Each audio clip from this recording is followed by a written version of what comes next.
Hi, Devarpita. Am I audible?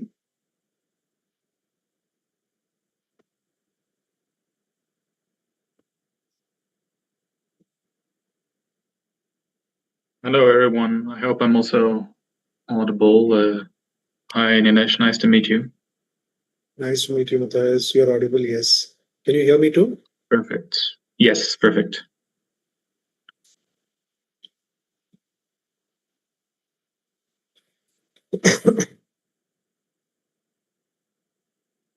Perhaps to ask, am I supposed to share my screen with the presentation, or it will be shared on my behalf? Nilesh sir. Yeah, we shared it. Yeah, hi. Hi. Hello. Are we audible? Hello, ma'am. Yes, you're audible, ma'am. Am I audible? Nilesh का आवाज क्यों नहीं आ रहा है? Sir Ma'am, हम एक sir आपकी voice बहुत लो आ रही है. Hello. I can hear you well, Nilesh. So I'm Matthias, do suspecting you want to maybe? maybe. Yeah, let's just check if Nilesh, your we voice can't is hear clear. you. Ma'am, can you hear Matthias, Dr. Matthias? I had to say a few words, but I can hear Nilesh perfectly. So I think the issue may be with the room audio. Yeah. Let me just call.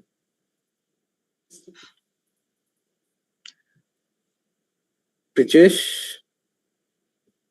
इस वक्त Yes sir.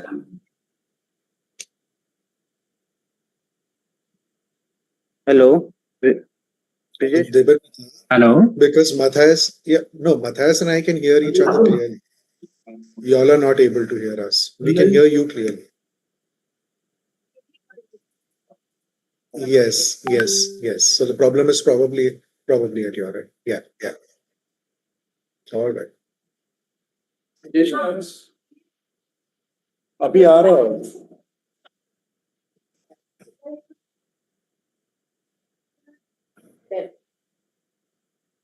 No, I think now it's on.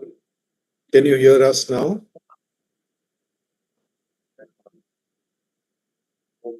আমাদের নিজেদের সিস্টেমে চলে যাই. There's a problem here.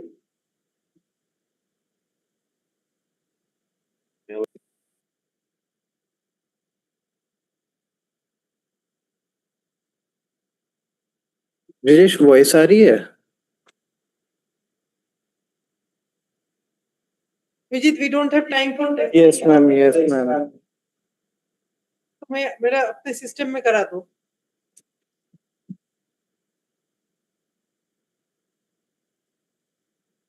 और we put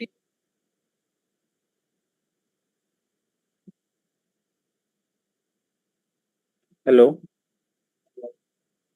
Hello. Sir, are we audible? हाँ, आपकी आवाज आ रही है clearly. Are we audible?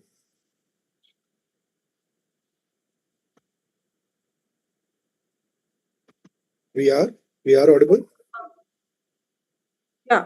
So Nilesh, the video is not audible while it is being put up from here for Anna Claudia. So could you do it from your end? Would that be possible? Yeah, I can play. Yeah. Okay. So whenever I give you a hint, should I not try now. playing it so that we are clear? It's just give me 1 please second. do so.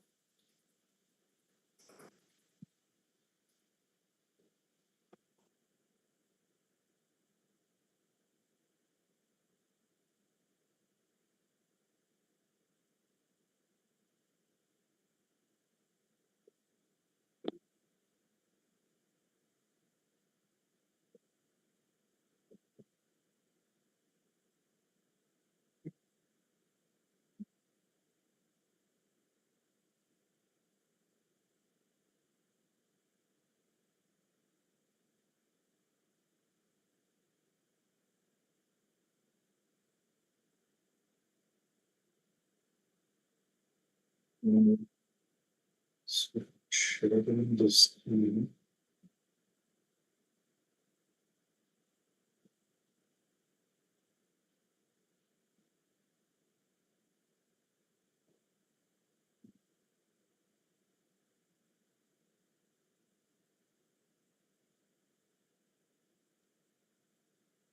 The audio is missing.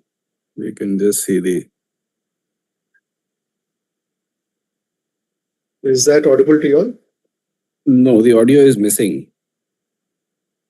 I'm not able to hear the audio. Because I can hear it loud and clear when I play it. Daveji, can you hear it? No, I'm not sure. Daveji, are No, you no, able I'm not to able hear to it? hear the audio. Dr. Kundu, I'm not sure what the Okay. problem is. Debarpita, is it playing properly on your laptops? Because it's playing well on mine. Yeah, it is. Yeah, even on my phone. So it then was what playing. is there seems to be some media issue there, no? Just check with Dr. Matthias Some if he is media able issue, to hear but the audio. It may be some issue at my end. I can hear you all speak, but I have not heard any audio from any So- video. Yes, same So here. Matthias, I'm going to try and play the video again. or ED's. we can do it from my phone. I can play the video. No, it doesn't look nice. Okay, Nilesh, you try please once again.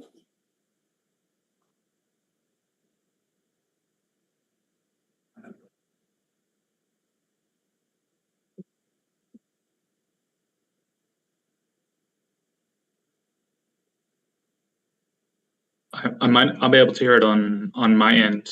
The only thing I can You can think of hear? is that no, Matthias, you I can hear? cannot. No, you can't. No, I cannot. The only thing I can think of is that in the audio settings, you probably want to set it to same as system, probably, instead of speaker. I'm not sure if that could be the issue. Debarpita, I think it's going to have to be sorted at your end somehow. Yeah, sure.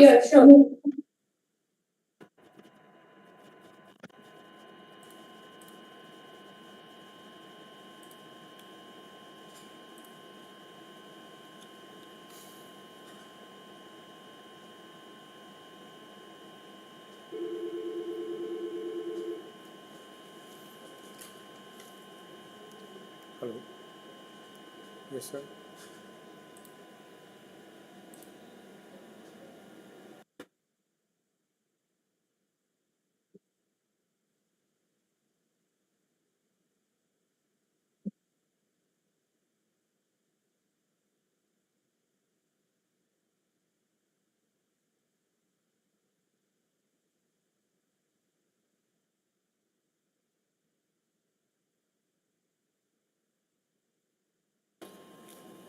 Good afternoon, Devarpita. Am I audible?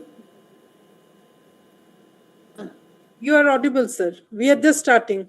Okay, thank you.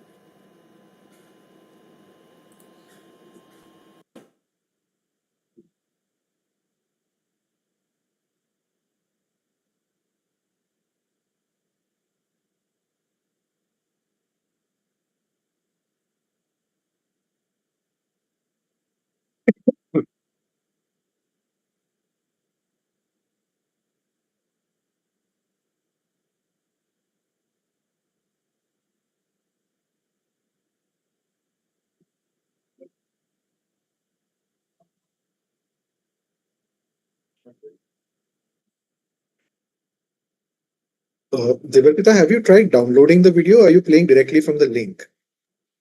All downloaded.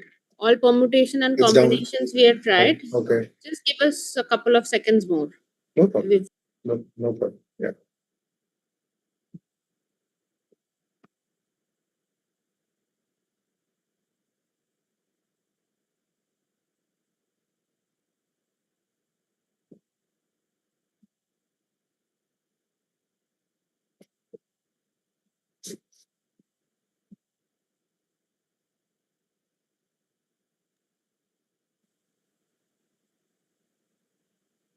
Good afternoon. It gives me great pleasure to welcome you to the first webinar of the Housing and Habitat Policy Dialogues, a quarterly webinar series being organized by the Center for Public Policy on Housing and Habitat at the National Institute of Urban Affairs. The Center for Public Policy, established at NIUA by the Ministry of Housing and Urban Affairs, Government of India, with the objective of developing a strong knowledge ecosystem around housing and habitat, undertaking and curating evidence-based research, and promoting discussion and dialogue on various issues and solutions associated with the housing and habitat ecosystem. It is particularly fitting that we begin this series with the theme Global Housing Challenge Learnings for and from India. Housing has emerged as one of the defining challenges facing cities across the world. But the housing challenge is not simply about the number of houses that need to be built, it is also about affordability, access to land, finance, infrastructure, planning, rental housing, location, livelihoods, as well as the institutional systems that enable housing to be delivered at scale. For India, this challenge is particularly significant. India's urban population is projected to reach 595 million by 2036, an increase of around 58% over 2011. At the same time, the housing requirements of our cities are also growing in scale and complexity, and our housing policies and implementation approaches continue to evolve. This makes international experience particularly relevant. The recently launched UN Habitat World Cities Report 2026, titled The Global Housing Crisis Pathways to Action, provides an important global perspective on these challenges. Many of its findings and recommendations resonate very strongly with India's contemporary urban housing context. Today's webinar therefore provides us an opportunity to reflect on what India can learn from the experience of other countries and cities, and what can India's own experience contribute to the global discourse on housing. We will explore this through three lenses today: the global perspective, India's national experience, and also the experience of the Indian cities. We are very pleased to have Sri Kuldeep Narayanji, Joint Secretary, Ministry of Housing and Urban Affairs, Government of India, as the chair of today's webinar. We are also very honored to have Ms. Anna Claudia Rosbach, United Nations Under Secretary General and Executive Director, UN Habitat, as our keynote speaker. Although Madam is unable to join us live today, she has very kindly recorded a keynote message specially for this webinar. May I now request the team to play her keynote address.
There is no audio, I think.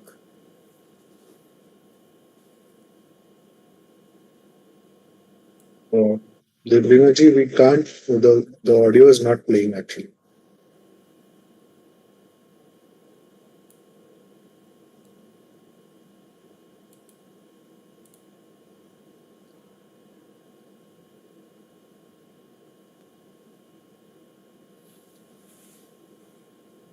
Madam Kundu, can we replay? There is no audio at present, so maybe we can stop it and come back.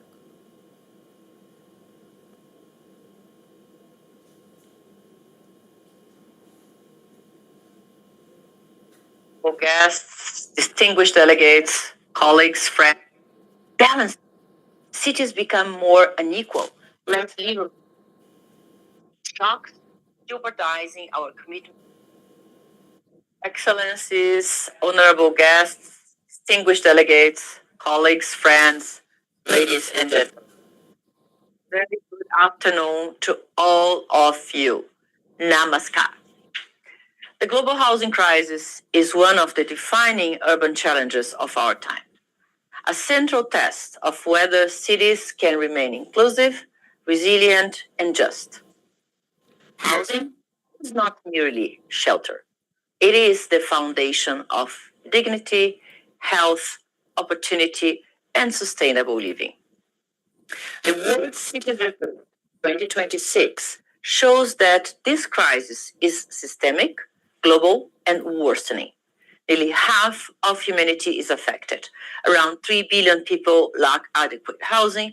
More than 1 billion people live in informal settlements and slums. Global deficits 251 million units in 2010 to 288 million in 2023, and an estimated 64 million evictions occurred between 2003 and 23. We must recognize housing as an organizing system of urban development, shaping access to jobs, education, transport, and services, determining exposure to climate risk, and determining whether growth remains inclusive. When housing systems fail, cities become more unequal, less livable, and more vulnerable to shocks, jeopardizing our commitment towards achieving the new urban agenda and SDG 11.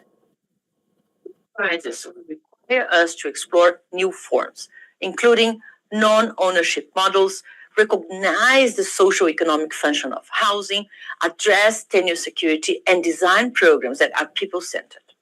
And indeed, progress is possible. India's Pradhan Mantri is a shining example of how well-designed cities can help advance affordability and housing access at scale. The World Cities Report 2026 is both a warning and a call to action. It proposes a new social contract for housing, restoring public purpose to housing systems and rebalancing the roles of governments, markets, and communities, consistent with UN Habitat's strategic plan 2026-29, that places housing, land and basic services at the core of urban transformation. With political will, partnership, and implementation at scale, adequate housing can be a reality that is. I would like to congratulate the government of India and the National Institute of Urban Affairs on this timely initiative of setting up the Center for Public Policy on Housing and Habitat. I have no doubt it's in the country, and more importantly, advanced models that can be a lighthouse for the global south. I would like to assure you of UN Habitat's to supporting India in its pathway towards sustainable, affordable, and accessible housing for all. My very best wishes for all future initiatives. Thank you. Dhanyavad.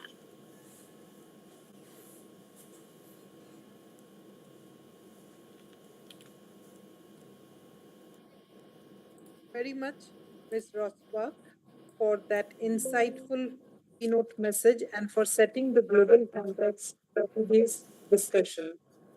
The message provides us an excellent starting point to examine the global housing challenge and, more importantly, the pathways through which countries and cities are responding to it. We will now turn to the UN Habitat World Cities Report 2026, titled The Global Housing Crisis Pathways to Action. The report brings together experiences from across the world and examines the challenges and pathways for addressing the global housing crisis. Importantly, for today's discussions, many of these findings do resonate strongly with the contemporary housing challenges of Indian cities. We are pleased to have three colleagues from UN Habitat, two from the headquarters and one from India office with us today to take us through the report. Mr. Shubhagato Dasgupta is Chief Planning and Finance, UN Habitat. Dr. Mattis van Ostrom is a researcher at UN Habitat's Global Research and Analytics section. Mr. Nilesh Rajadhaksha is the country program manager at UN Habitat office in India. This session will bring together the global perspective of the World Cities Report, and we will try to align the Indian perspective to it. Dr. Shubhagata, may I now hand over the platform to you? Thank you. Can you hear me? Okay. Yes, And we may I can. share screen? Okay. Yes, you may. Thank you. Warm greetings from Nairobi, from the headquarters of UN Habitat. It's wonderful to be among my community, so to say, and delighted to see JS and you, Debolina, and colleagues. I will take a couple of minutes to kind of run you through the context around the World Cities report, how it speaks to the global processes that are anchored at UN Habitat, and then hand it over to Matthias who was a core part of the team that developed this report, to talk you through the findings of the report. And then finally, Nilesh can come in with a few takeaways for India. I have a couple of slides, and I'll share them now if it works. There's a background wire screen, right?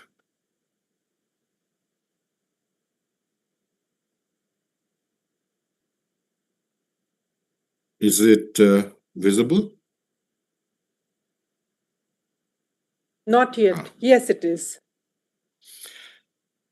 Great. As I mentioned, this is the wider context of the World Cities Report, essentially speaking to the global intergovernmental processes that it is been part of and informing. One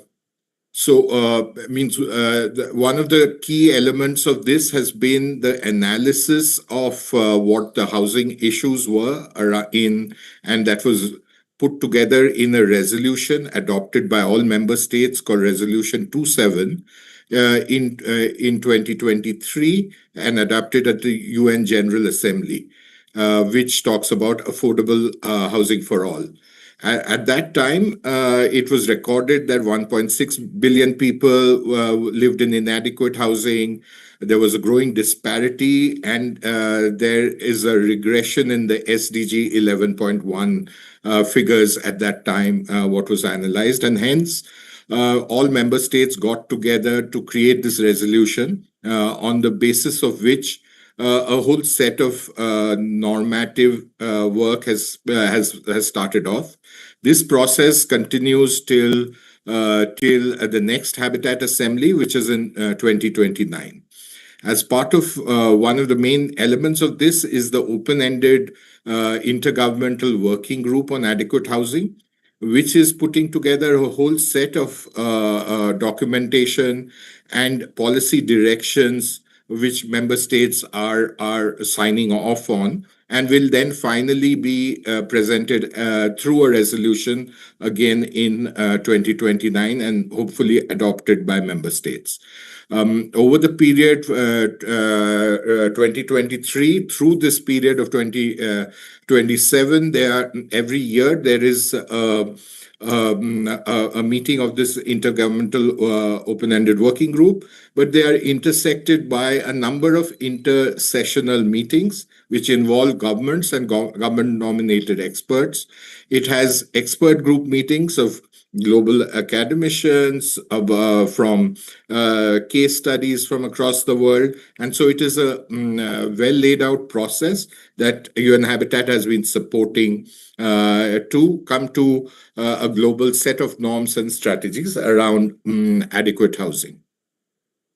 Given the nature and acceptance of housing to become that it has become a global challenge, no longer a challenge only for the global south and restricted to a few countries, but it's a crisis that's being faced across the world. Hence, in the UN Habitat Strategic Plan for 2026 to 2029, again accepted by approved by member states, has put housing, land, and basic services for all at the center. And hence, also both UN Habitat, the executive director, we are all excited that the government of India has also put together a center to work on issues in country and to make good examples available to all. The part of the intergovernmental processes of there has been this year has been quite an urban year in the intergovernmental processes, because SDG 11, which is where UN Habitat is the custodian agency for, where UN Habitat does all the measurement around. A progress update was agreed to and discussed at the General Assembly. And also this year is when it's 10 years since the adoption of the New Urban Agenda in Quito in 2016, and the New Urban Agenda is still the next Habitat Forum in 2036. It's a halfway review of that. And both of these documents align with the open-ended working group, because they do bring out the fact that a key concern in addressing SDG 11, as well as the NUA outcomes, are driven from the fact that adequate housing has been receding as over the last 10 years or so. So essentially, the idea is to say that there is a lot of alignment around these intergovernmental processes and what we are hearing from member states. And hence, the World Cities Report is one of the key elements of this work plan, where in the World Urban Forum, which has turned out to be one of the largest UN conferences, was the flagship report presented there. Other than the World Cities Report, also we have regional implementation roadmaps, as well as housing solution hubs, which UN Habitat is using to operationalize some of the findings and the strategies that governments are agreeing to as part of the open-ended intergovernmental working group on adequate housing. With this, I'll stop sharing. Thank you. Just to give you a background of where we are with the intergovernmental processes, and hand over to Matthias to take us through the report. Thank you. Matthias, over to you. Thank you very much, Shubhagato. Let me try to share my screen also with presentation on my end. Thanks in any case for having me. I've been actually working on issues in India for a long time, so it's a real pleasure to be here. And I'm also just reflecting on the yeah, I think it's working now, but please let me know if you can see the screen. But just reflecting on the institute that you're launching, and I think it's quite great that it's not just about housing, but it's about housing and habitat, right? Which makes those connections to the wider city explicit, which I think is absolutely key in addressing the housing crisis. So I will take you sort of through a brief overview of the report, focusing mostly sort of on a global framing and the way that UN Habitat sees the global housing crisis. But I've tried to put in a few examples of some of the things that the report talks about in terms of the Indian context. Of course, I can't go into too much detail, but just to say that, India has one of the largest urban populations. So clearly, if we're trying to address the global housing crisis, the Indian housing crisis has to be a big part of that. The World Cities Report, for those who do not know, we launch this report every 2 years, and every 2 years we try to look at one key defining thematic area related to urbanization and urban planning. We had one on climate change, for example, and this year's in 2026 looks at the global housing crisis.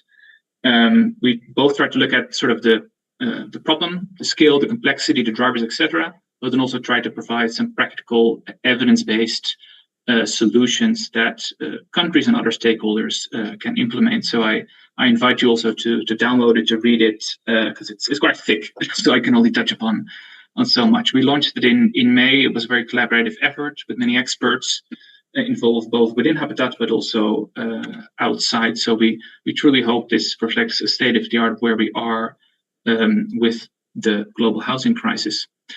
This is the broad overview of the report. I won't go into detail on this, but I invite you to read it. We have sort of 2 chapters setting up the context, 5 on sort of really the substance of it, and a sort of 2 chapters that sort of summarize and close some of the issues. But I want to get to some of the key facts and findings we had, and some of the broader ideas around framing we had of the report.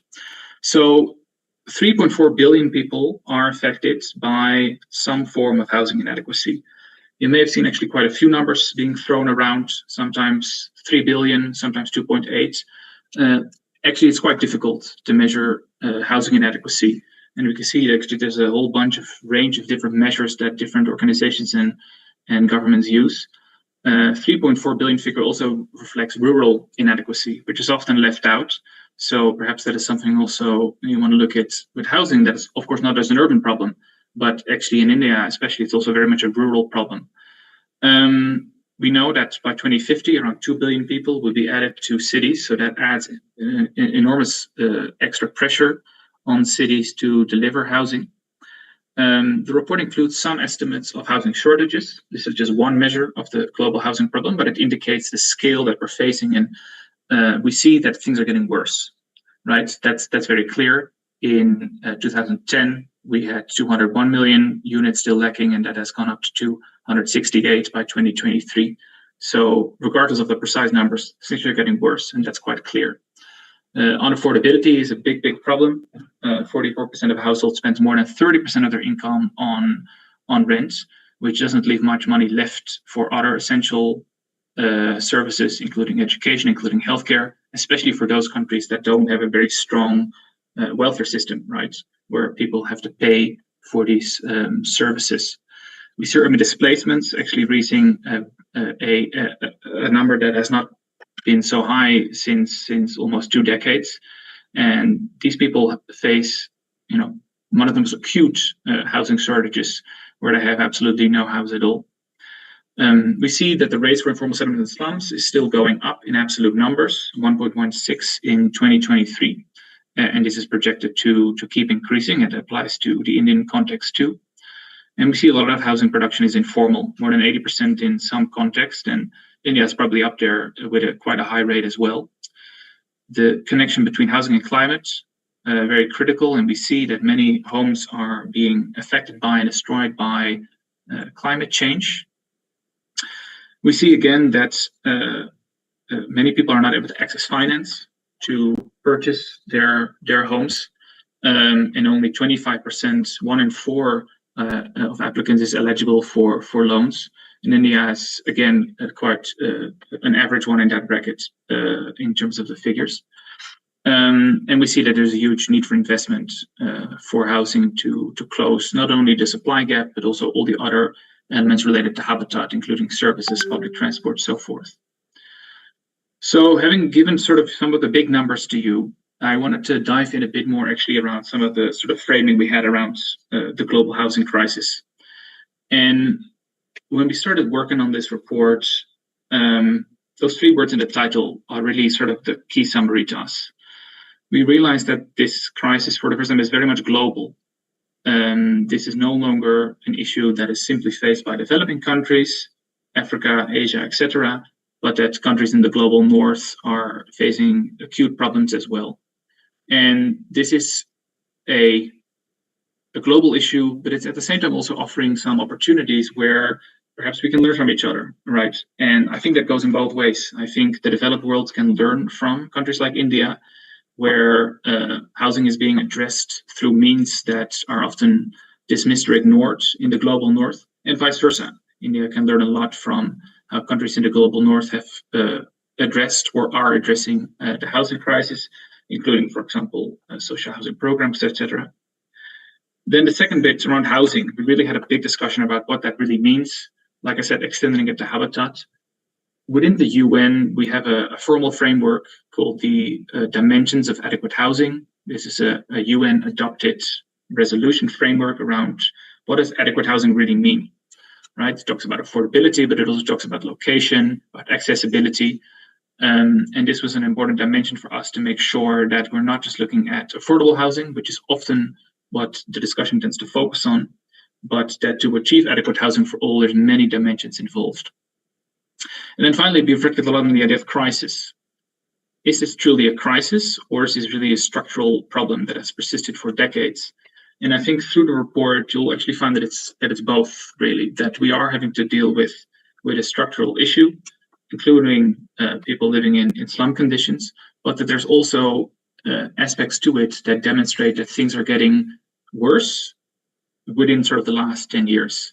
And this really then is culminating into a crisis for many people that were somehow able to manage before, but are now sort of really reaching their tipping point. The way that this report looks at the housing crisis looks at these sort of 5 interlinked and mutually reinforcing challenges. So we recognize that unaffordability is a key dimension of this housing crisis, but that it interacts with a whole lot of other crises that are happening simultaneously. One of them is displacement and loss of housing. So that means not only refugees and internal displaced people, IDPs, but also people that are the victim of evictions, or, for example, in a global north context, gentrification. People are being pushed out of houses, and this is a huge problem, and it often affects those that are already on the margins. Then we see this issue of informality as a key part of the housing crisis. And the way we have framed it here is quite distinct, perhaps, from what we've done in the past, where informality itself was seen as the problem. The report now looks at the problem being more around how governments and other stakeholders have actually failed to sort of engage properly with informality, with informal housing production, but also informal livelihoods and other means of accessing land, for example. And that to integrate informality is really the key challenge here, rather than try to eliminate it. Then we see the climate crisis as one of those key ones that intersects with housing. And I'll speak more to that. And then finally, the idea that housing construction, housing issues have also been framed around issues of supply and demand, etc. But that without those other issues of livability, of inclusivity, you only end up producing housing for an elite group and producing housing in a segregated way that leaves many people behind. And you can see the diagram here that there's lots of issues at the intersection of these, which I think is important for us also as an organization, that in order to address this, we can't just work within our own housing discipline. We need to work across government departments and across systems to address this. So I'm just going to take you through some of the main findings. We already said 2 billion people added in cities, so there's a huge pressure, and the number of units required is quite high. I pulled out the figures for India. According to our methodology in 2020, around 20 million of that was the shortage in India, which we use a sort of globally standardized methodology for. So it, of course, may vary from from specific numbers that are there at the country level. But we also emphasize very much in the report that this issue of units is really just to signal the scale of the crisis. And addressing the crisis is about much more than by supplying units alone. And there's a need to strengthen all the other systems around housing and around just housing units. Then we look at affordability. And as you can see in the graph here on the right, this is some of the data we collected. You can see that it's getting worse pretty much in every region. In some regions, it's staying sort of flat. But as you can see in the case of India, Central and Southern Asia, things are getting worse. India is sort of on the average here. So on average, an Indian household spends around between 11.4 and 9.2 times their annual income to buy a house. That's very, very high historically. And it means that housing is basically impossible to access to the majority of people, especially young people. And I think what we've seen also over recent weeks in India partly speaks to that there's also a generational component to the lack of being able to access housing. And we see that around 44% of households spend over 30% of their income on rent, which is a problem, especially in a country like India, where people actually often prioritize spending on education for their children, spending on healthcare for their elderly, and housing actually is not their top priority when it comes to spending. But yet it takes up such a big part of what people earn. Then I just pulled out some issues of the housing affordability in Indian context, and we see that the demand is mostly in EWS and LIG segments. But we also see that developers have actually tended to move away from delivering for these groups and primarily producing housing for mid and high-end units. And I think this is probably one of the challenges that NUIA wants to look at also. But then in the Indian context, we also see a huge amount of informal labor in the housing sector. 60% of labor force is actually working in the construction sector, and a large part of that is housing. But then if you look at the share between formal and informal jobs, you see that the majority of jobs that are created are informal. So how can you incorporate these industries and these people in a way that provides some security to them, but also provides livelihood, and then ultimately also helps deliver housing on a larger scale? We see actually in the Indian context that housing construction costs are less of an issue than, for example, in Africa, where this is actually one of the key issues. But we see actually in the context there's quite big economies of scale, right, in terms of core building materials. So in terms of focusing on affordability, that's probably perhaps where you don't want to look. What we do see is that there's, especially in India, you see there's an issue with land availability. And that would be something that I think needs to be a priority in trying to make housing affordable in the Indian context. As Habitat, we spend a great deal of time thinking about people who are the most vulnerable, and housing displacement is a key issue for us. We see that the numbers are increasing. As you can see, since 2014, they've only gone up. We now have 123 million people that are forcibly displaced. And these are people at the bottom of the scale that need the most help. We also see that evictions actually are taking up a huge number that are going to be added to this. Over 64 million people over the last 2 decades, many of which also in the Indian context. So even though this is an issue perhaps that's perceived as not being very applicable to the Indian context, there's still quite significant numbers. Up to 4 million people have been internally displaced in the Indian context. But of course, it also affects neighboring countries in India. I'm thinking about Myanmar, about Pakistan, that also have significant populations of IDPs. So I think this is also something to reflect on for the Indian context around how it can address this issue.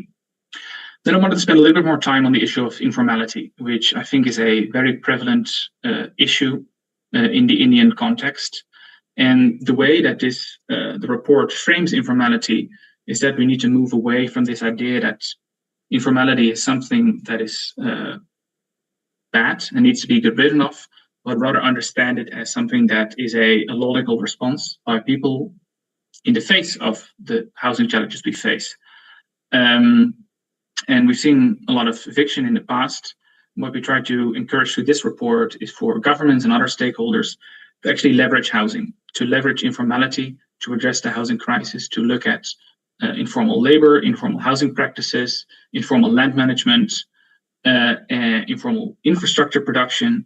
And rather than dismissing this out of hand and formalizing it, often losing some of the sort of inherent flexibility, how can these informal practices be supported, either through regulation, through funding, etc., so that they can actually help scale? Because in the end context, the majority of housing production is still informal, and it is impossible to address the housing crisis without seriously taking a look at this, not only in terms of how this can be formalized, but how it actually can be leveraged to address some of those key other components of the housing rate, including affordability.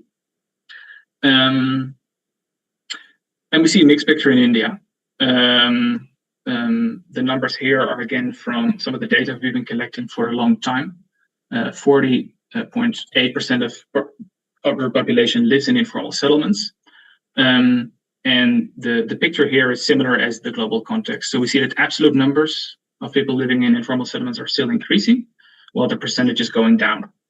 So there's both a positive element to this, but also one of a very pressing element where the need is still quite big. We see that India has actually developed quite a lot of policy around this. So I think there's actually quite a lot of momentum and a lot of good practices in the Indian context to engage with this. And a lot of good examples on the ground, including Ahmedabad, but there's many others where you see sort of community-led approaches to addressing housing. Yet at the same time, we see that, for example, eviction practices are still quite commonplace in the Indian context, between 200 and 300,000 people annually in India. So a mixed picture. And I think there's also many positives to learn from, including the Avara project in Pune, which we featured in the report, which is one of the best practices in terms of how in situ upgrading of informal settlements can happen, led by civil society, engage residents in a participatory manner, fostering incremental house-by-house upgrading, retaining existing street layouts and infrastructure, respecting residents' social networks, and supporting livelihoods. Now we turn to climate, and I think again for India this is a very, very pressing issue. The way we see it is that the housing crisis and the climate crisis are two of the big challenges we face, but that they intersect in a very big manner, right? We know that the housing sector is producing a lot of emissions, and India, in fact, has one of the largest, simply by the sheer size of its population. But we also know that housing, and especially informal settlements, are also very vulnerable to climate change. So we have to somehow figure out how to address both sides of the problem, how to mitigate emissions, but also how to improve the resilience of cities, housing, and informal settlements in particular, to be able to withstand some of the pressures of climate change. And housing is a very powerful entry point for that. There's lots of stuff that can be done to housing, with housing, to address climate, both in terms of retrofitting, but also in terms of new housing that is being built, for example, using public transport to reduce car emissions. So this is quite an important lever for us to address the housing crisis. The final domain that we looked at is this idea of inclusion and making housing work not just by itself, but in connection to the city. And a big thing that we've seen over the decades, but it's actually increasing, is that cities are still expanding very rapidly, and lots of urban sprawl. From 1975 to 2025, urban areas expanded at nearly twice the rate of population growth. And this is putting a lot of pressure on cities, not only in increased emissions, but also increased travel times. You lose a lot of the economic advantages of cities by putting people and services closely together. You realize a lot of economic benefits that are lost by increasing sprawl. And we just put here an example here on the right of one of the cities that we looked at. And actually the main driver of urban sprawl is single family housing. And that's where the government can come in and put in place regulation that encourages higher density and mixed use housing to curb sprawl. It also shows that actually informal settlement and informal housing is not really part of the problem here, it's part of the solution. These are already quite dense mixed use environments. And the problem of sprawl is much more related to middle class housing at the edge of the city that we need to address.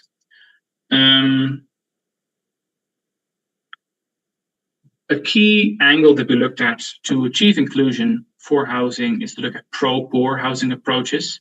And actually, you see in India that there's a lot of initiatives already that try to promote housing programs for urban poor. But on the whole, we see the situation is stark. Out of the cities we surveyed, only 90% have strong civil society participation. I don't know what the numbers look for in India, but I'm sure there's room to improve as well. And in the report, we advocate for an approach that directly involves people in the design and implementation of housing, and not just treating them as beneficiaries, but to involve them and actually give them power to design their own communities, have community-led approaches. And there's a number of things that governments can do to achieve that, including some of the examples on the right: reserved seats, dedicated budgets, and legal frameworks that protect vulnerable communities. Then finally, the issue of finance. It is very, very difficult for people to access finance for housing, for mortgages, and we see that that's also the case in India. You see here on the right the percentage of households that are actually able to obtain a housing loan. And globally, the rates are only around 25%. In India, sort of in the ballpark of that. It's an average player, globally speaking, in terms of access to mortgages. And this is a key issue. And the report tries to articulate what can be done to make housing more accessible, and identifies land as one of the key instruments that can allow people to access loans, but also help with the affordability. So there's a number of examples in the report on de-risking instruments, including the example of Bhubaneswar. That was a very successful case study in making land available for the urban poor. I think I'm about at the end of my time. I'm looking at the clock. There's a number of broader recommendations we have around the social function of housing, balancing the need to invest in housing, but also protect it as a social good, having multi-stakeholder approaches, diversifying tenure, and in general, building better data systems to understand the skill and the drivers of the problem we're facing. But I hope this was successful in sort of sketching out a broad picture of the global housing crisis. I think I'm going to hand it over back to you, Nilesh, I think. Happy to respond to any questions, and thanks again for having me. Thank you. Thank you so much, Matthias. Just going to make a quick intervention. First of all, want to start by congratulating NIUA and MOA on this absolutely excellent initiative for setting up this center. Couldn't have come at a better time, because there's very clearly global convergence around the realization that housing is an important entry point to think about larger urban issues around livability, economic stability, climate resilience, and so on and so forth. In India too, as a India country team, we hope to focus on housing as a major programmatic priority going forward. And just want to highlight 4 important elements which I think are important for India, and where I'm upfront as a country office also kind of offering our support going forward on how we want to think about it. But 4 areas where I think the report makes a very strong kind of indication for us, and in India too, I find a lot of resonance. One is around housing affordability itself, but not just in terms of house pricing, but looking at different formats, looking at rental housing, looking at small format, very, very short tenure housing systems, which may speak to the fact that you now have circular workers coming into the city. So, the housing needs have also kind of become very, very different. And I think just looking at the entire spectrum of housing in terms of tenures, in terms of pricing, in terms of rental and other formats would be very, very useful. And how do we unpack that? The second is around resilient housing. I think housing as a key instrument towards building human security and resilience remains highly unexplored. And it's an area where I think a lot of work in India also can happen. Also, looking at the GHG emission aspect of housing, given that it's one of the major contributors. The third aspect is around, really thinking about moving beyond houses to thinking about these areas as homes for the poor, because there is an entire socio-economic dimension to urban poor housing. Houses can double up as workspaces. Community networks are strengthened through the way housing network kind of gets physically planned and executed. So there is an entire people aspect to housing, which I think requires a lot of thinking and policy work. And the last is, of course, the entire housing becoming the central pivot for thinking through planning systems, whether it is around public transport design, around transit-oriented development, around land management, peri-urban growth, and so on and so forth. So there is a lot which can be kind of looked at through housing as an entry point. And just want to kind of end with saying that Habitat India and globally would be very, very happy to support NIUA and MOVA going forward, whether it is capacity building work, policy research work, or even kind of mobilizing global expertise of Habitat and the global networks to kind of scale up some of the conversations in the global south and globally. Thank you. Thank you so much. Hand it over back to Debarpita, I guess. Debarpita? Yeah, thank you. Am I audible, Nilesh? Yes, ma'am. Okay. So thank you, Dr. Shubhagata, Matthias, and Nilesh for that comprehensive presentation, and also bringing together the global evidence and its relevance to the Indian context. The report really provides us an important foundation for the discussion which we are having today. And the next question naturally is how these global insights relate to India's own experience of addressing the affordable housing challenge. And that brings us to the next session, which will focus on India's experience in affordable housing and policy reforms, particularly through the Pradhan Mantri Awas Yojana Housing for All program. India has, over the last decade, undertaken significant efforts to address the urban housing challenge through the Pradhan Mantri Awas Yojana Urban program, or PMAYU. The experience of PMAYU and PMAYU 2.0 provides us an important basis for reflecting on how India's approach to affordable housing has evolved, what lessons have emerged from implementation, and what the next generation of housing policy may need to address. It is now my privilege to invite the chair of today's webinar, Sri Kuldeep Narayanji. Sri Narayan is Joint Secretary and Mission Director of the Housing for All Mission at the Ministry of Housing and Urban Affairs, Government of India.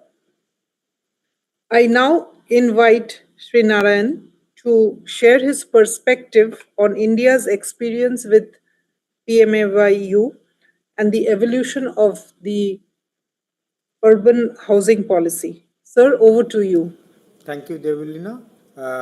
Am I audible? Yeah, yeah, thank you. You are. Thank you so much. And before I start my presentation or talk, I'll slightly use some slides while I speak. But before that, let me first thank UN Habitat for highlighting the findings of World Cities report, which is very timely about talking about housing as a crisis. Because housing as a crisis, when we say, there are two aspects we need to think about. Housing as a physical feature, having a roof over your head. Two, housing as a concept which provides dignity to the family, where they can work, they can then aspire for better being. And when we, is audio clear or not? Because I am getting a message from someone that audio is not clear. If it is not, please let me know. Nilesh? It is clear at my Sir, end. your voice is But I don't know. Okay.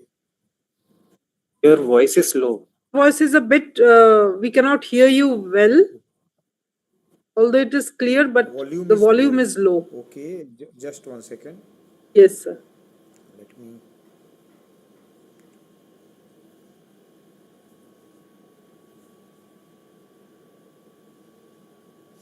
Okay, let me try.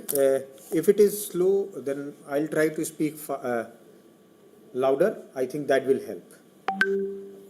So, when we think about housing as a physical construct and housing as a social construct, that brings us to something which is important.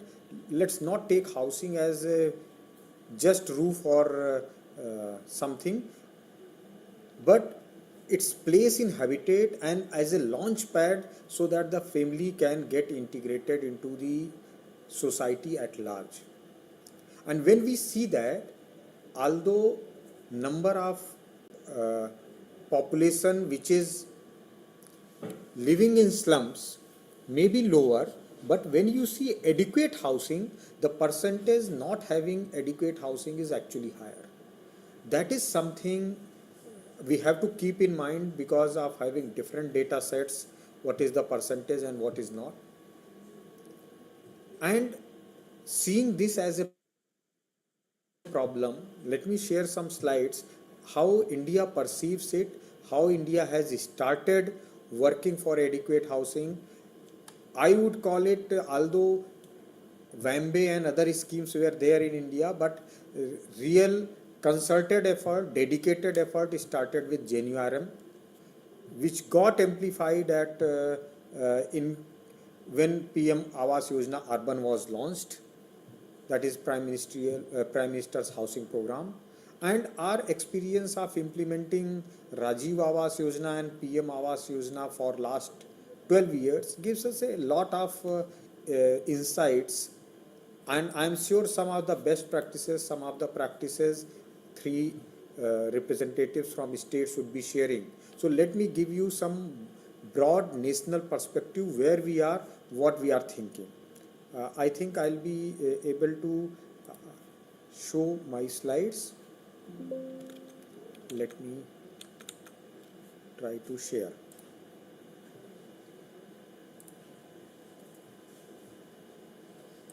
कोई problem नहीं जानी चाहिए हाँ okay it's visual, right? So this is a slide which almost all of us have seen, almost all of us understand, but the broad point that I would like to highlight here is India is going to see as much urbanization, as much increase in urban population more than last century, whole century saw. So our urban population from going by various estimates is going to be around 850 million to 900 million by 2050 from approximately 50 million of 2020 which was estimated. So we have to construct houses, address the demand that will come up in next few years, and also catch up where adequate housing is not there. This we all are aware.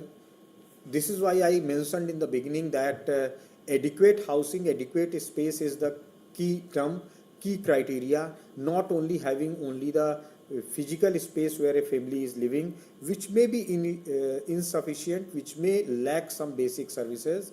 So that is something we'll have to keep in mind. And if we think from this point of view, I'm happy that I think Mathis mentioned instead of thinking of house housing, let's think about habitat. When our understanding in the ministry is very clear about it. You cannot think about housing, even if it is adequate, affordable, when you divide it, when you disconnect it from urban planning and urban transport, public transport. Housing, urban planning and public transport have to be visualized together, have to be planned together, ensuring that people remain at the center. So housing has to be adequate, certainly, affordable, certainly, and also well located. If it is not well located, people may not like to go for such housing, and they may remain in slums, or they may choose substandard housing if it is not well located, if it is not provided for, connected with good transport. So because affordability of house is not the only thing. In fact, I would always suggest, let's calculate the affordability of house by adding affordability as well as public cost of transport to your places of employment or places of social gathering or educational institution or health institution. So if we have to do that, we have to provide land as part of urban planning to affordable housing. That is important part. So that these three tripods are very integral to a good balanced habitat development. And let me also take you through some of the recurring themes what we see in last 15 years of housing reports. One, urbanization is irreversible. We all understand, we have taken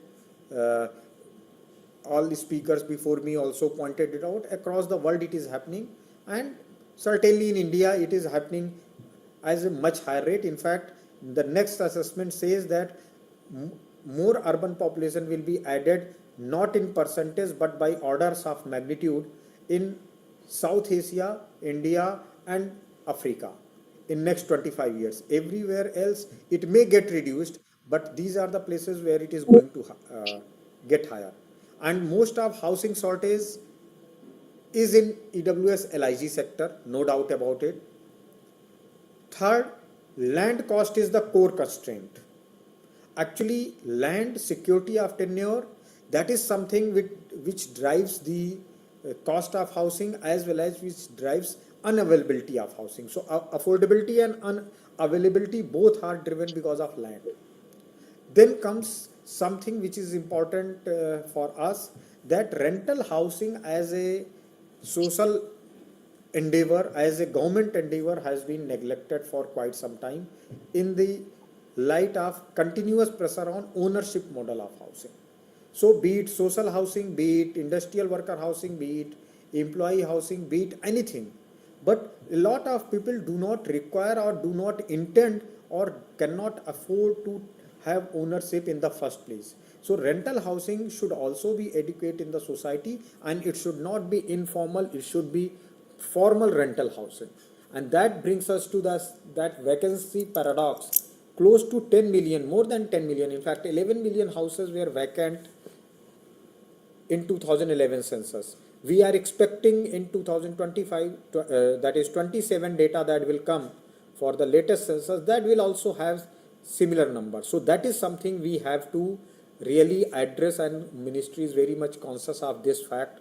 How do we solve this issue? And the last one would be addressing the informal settlements. That's a quite complicated one. Upgradation of slums versus relocation or in situ resettlement, that is something various models are continued in India, but to a limited success, I would say.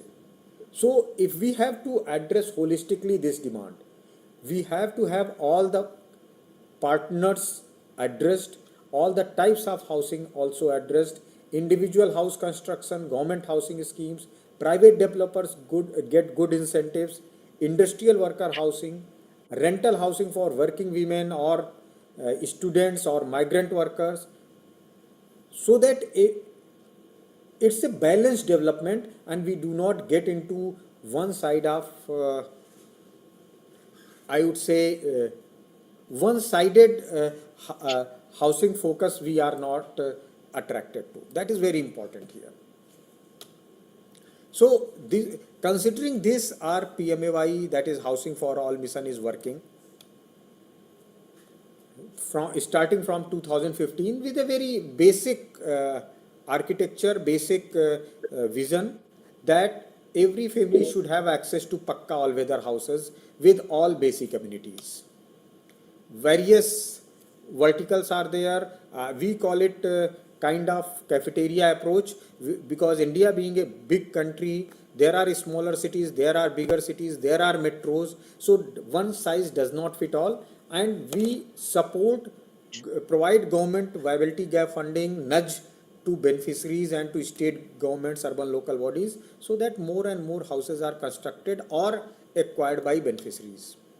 As on date, I would say, just to tell you one aspect, when I said in the beginning that Genuarum was probably the first concerted effort, we also need to compare that India has in last 20 years, 22 years, has come a long way. In first 10 years, under Genuarum, close to 12 lakh houses, 13 lakh houses were sanctioned. And now in last 10 years, 11 years, almost 9 times, 10 times houses have been sanctioned. Similarly, for completion from 8 lakhs to more than 99 lakhs, and in fact this week we crossed 10 million houses completion out of more than 1.27 lakh houses sanctioned. So that is something in first 10 years, if we achieved X, almost in next 10 years we have achieved 10X. And as the target goes by, in next 5 years, we have to target another 10 million houses. So that is something we are targeting, but that is not going to be sufficient. Despite the fact that close to 3 million slum dwellers, 50 lakh backward community beneficiaries, 2.7 million SC/ST beneficiaries, more than 2 million minority beneficiaries, everyone is taken care of, but still that is not sufficient. That is the broad point I am putting. We use technology, we use monitoring at a central level, state level, ULB level, everyone having the same kind of rather same single source of truth, single source of database to access for monitoring, but it is not going to solve unless we address other things like rental housing that we started working in 2020. In 24, we improved it, we provided for it with better targeting and more of viability gap funding. Now we are working for a specialized scheme for industrial workers. We also are targeting more and more rental housing for maybe laborers, building construction workers, hospitality industry, students, manufacturing industries, even some long-term tourist visitors, everyone we are targeting here. And just to show you some photographs, what has been achieved in different places, maybe for industrial workers, maybe for normal working women, lot of such houses are being constructed, close to 1 million in rental housing. But for next 5 years, we are targeting approximately 2 to 3 million rental housing. Out of the 10 million that we will be constructing, more than 2 million will be having for rental housing. For this, we are also supporting technology submission to promote innovative and sustainable construction practices. That I will skip the slides because that is not important, so to say. It's a data, but just to drive home the point, we want to support innovative construction technologies across India, and for that purpose we launched lighthouse projects where number of houses is not important, but a lot of engineers, engineering students, architecture students are taken to these places to know how the construction happens, how these buildings can be constructed in a fast manner in using sustainable technologies. So these are some of the photos of where these have been constructed, and all of these are actual photos, none of these are plans. Then there are smaller demonstration housing projects, again sustainable innovative technologies of 40 houses in a unit, so that in smaller cities these can be shown to local engineers, local people who want to get their houses constructed, what are the possible technologies. If we see all this as a number, we have achieved a lot. More than 10 million houses constructed, different type, multi-story apartment complexes, single family dwelling units, having supported vernacular architecture, because there is a lot of variety here. But despite the fact, excuse me, दूसरे call पे मैं call करता हूँ. We also have people who these are actual photos where they were living earlier and now where they are living, same places before and after the having the schemes, same. This is something from Andhra Pradesh, but all this could not have been possible through central government. In fact, I would like to highlight 3 places: Kerala, Gujarat and Odisha, where although there are many states which have done their own innovations, but what I am highlighting is something, only 3 states where innovation has been done by dovetailing the scheme, central scheme, with the local missions, and also innovating how the financing is done. I'm sure when our speaker from Kerala speaks, she will talk about it. So I'm not going into it, but states have done their innovations. Gujarat has done a lot of innovation in their town planning schemes, in their AHP, how private developers have been roped in for slum redevelopment using TDRs and land development rights, and all that is something when all pillars of government, be it central, state and ULB, they come together, they work in sync, how the magic happens, it is an example. But going forward, I would say, when we launched PMAY 2.0, I would like to highlight just 2-3 more things. We actually revamped PMAY 1, because after completing close to 10 million houses and targeting another 10 million in next 5 years, it cannot be business as usual. So there would be 3-4 things which we have changed. We want to promote private investment in affordable housing. Government only investment is not going to help. So having affordable housing policy by the state is something must for next few years. That should contain key reforms to promote private investment. Then we are already having we are providing boost to innovative construction technologies through TIG, providing focus on rental housing vertical, I already talked about, and 2 more things. Because one of the highlights that we see from Global Cities report that is important, there's those who need the housing loans where affordability hits the most. They are outside mostly from formal loan ecosystem. So how do we solve that? By providing affordable home loan product from banks and housing finance companies through our Department of Financial Services, and restructuring credit risk guarantee fund to support such loans which are taken by PMAY beneficiaries. If you ask me what is something that separates, what that highlights about PMAY 2.0 from the previous version PMAY 1, I would call 3 things. Affordable housing policy containing key reforms to promote private investment.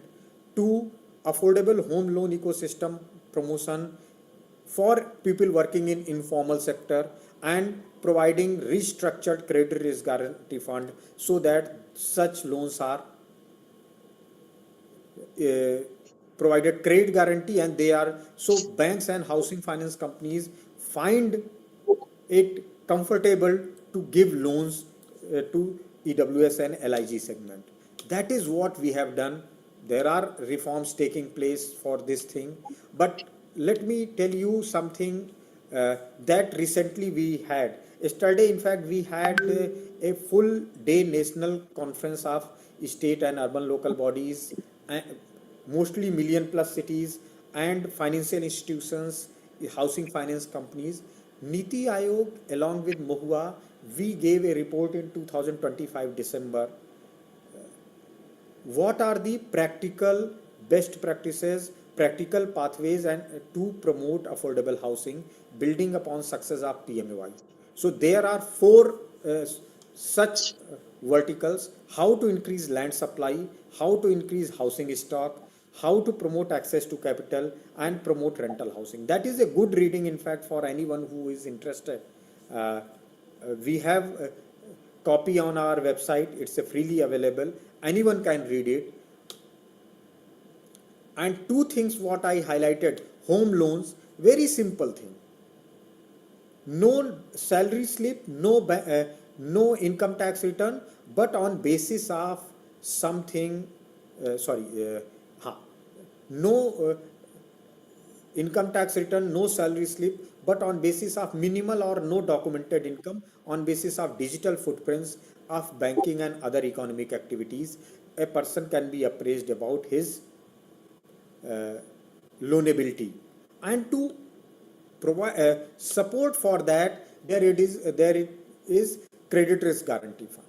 So that is something in India we are doing a lot of activities. I would, if you ask me, we are doing a lot of things, and in fact, there are so many things happening at the same time. Everyone has to keep pace to understand what the other arm of government is doing, what other states are doing, and that is why organizing such conferences are very much useful, so that all of us remain at the same page and we realize it is not only important to promote affordable housing, it is also important to keep reviewing where we are heading, how much we are falling short, and what are the corrective steps that can be taken.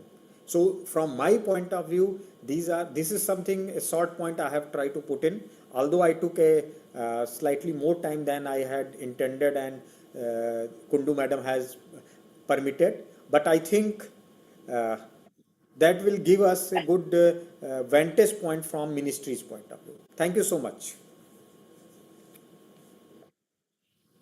Thank you, sir. Thank you very much for sharing those insights and also for bringing the national perspective into today's discussion. What emerges from the discussion so far is that addressing the housing challenge requires much more than housing programs alone. It requires an enabling planning, infrastructure, finance, regulations, and as well as the institutional capacity. Many of these issues are ultimately experienced and innovated upon at the state and city levels. That brings us to the next session on state best practices. We will now move from the national level to the state level, where many of the policy approaches and implementation models around affordable housing are being developed and tested. The objective of this session is not simply to showcase individual programs, but to understand the policy, regulatory, planning, and institutional approaches adopted by different states and the lessons that these experiences may offer to others. We are particularly pleased to hear from Tamil Nadu, Gujarat, and Kerala, three states with very different institutional and development contexts. Let me begin with Tamil Nadu. I am really pleased to invite Ms. K. Ramana Saraswati, Managing Director, Tamil Nadu Urban Habitat Development Board, Government of Tamil Nadu. Tamil Nadu has considerable experience in addressing urban housing and habitat challenges. Yesterday, as sir, you were mentioning, I think Tamil Nadu has lots to offer to the other states and cities in terms of innovations in both rental housing as well as the other aspects of housing.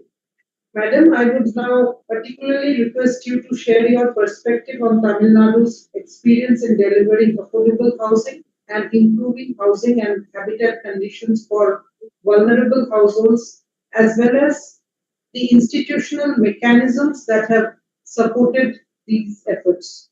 Over to you, Madam. Good evening, all. Am I audible? Yes, Yeah, ma'am. thank you. Loud Thank and clear. Just I'll start sharing my presentation.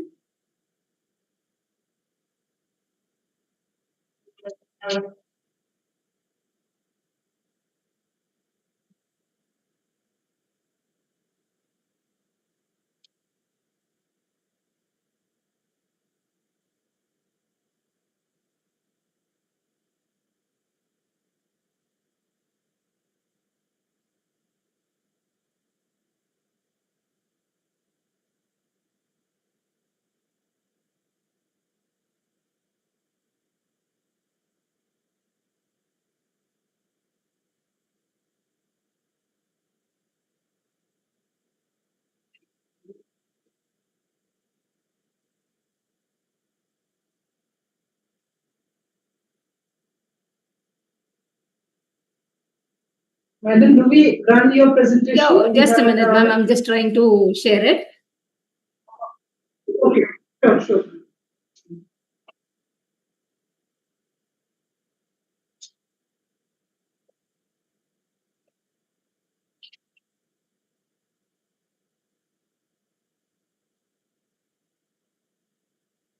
Yeah, I think now it is visible. Yeah. Thank you for this opportunity Yes. for giving me and the state of Tamil Nadu to present in this forum.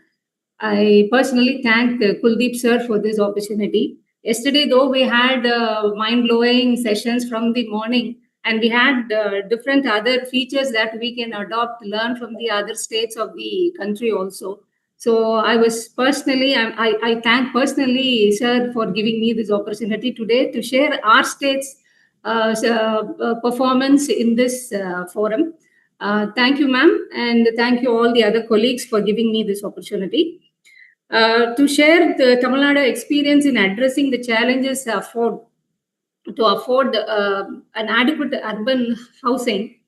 Over a period of 5 decades, we have an institutional experience in dealing with the housing needs of the urban poor. Our experience have evolved considerably from slum clearance and housing provision to an integrated habitat development.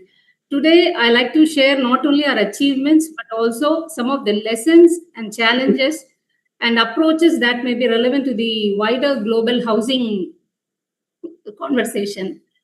To say, it is about creating a secure, dignified, and sustainable habitat creation. Um, so this to say, begin with the global context, just about the stats. This all of us are aware of. It is about the scale of housing challenges, which we have around 3.54 billion people globally lack secure and safe adequate housing. More than 1.1 billion people live in informal settlements and slums and often facing overcrowding and inadequate infrastructure. The global housing shortage has also continued to increase. At the same time, we have the climatic change in creating a new dimension to the housing challenge, with the millions of homes increasingly exposed to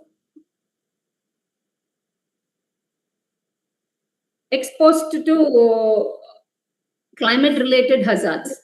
So therefore, housing today has become not only a simple question of quantity, but also a question of quality that we provide.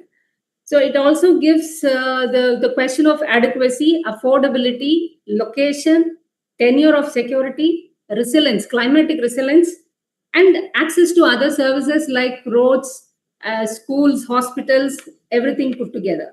So this is why housing has an implication across multiple sustainable development goals, as UN has already given us. So the role of government remains particularly important in land, finance, infrastructure, regulation, and creating an enabling institutional framework. So when we see about the institutional framework and the answering why housing matters to us, this housing is not only a platform where we have a roof to live in, but it also gives scope for development on whole for one single family or per se an individual. So to address a safe house with water and sanitation, it directly contributes to a better health. Then stable address helps children remain connected to the schools. Then secure housing improves access to employment, credit, and formal economy, which provides the economical growth of the country. Most importantly, the secure tenure provides dignity and protection from displacement and exploitation generally. So when we talk about affordable housing, we should really be talking about the human development through housing. This next brings request, can you please put the presentation slideshow mode? I'll put it. It may be a little fast when I'm talking. Yeah. Is it okay now? Yes, ma'am. Very much. Thank you. So this brings to the Tamil Nadu context now with the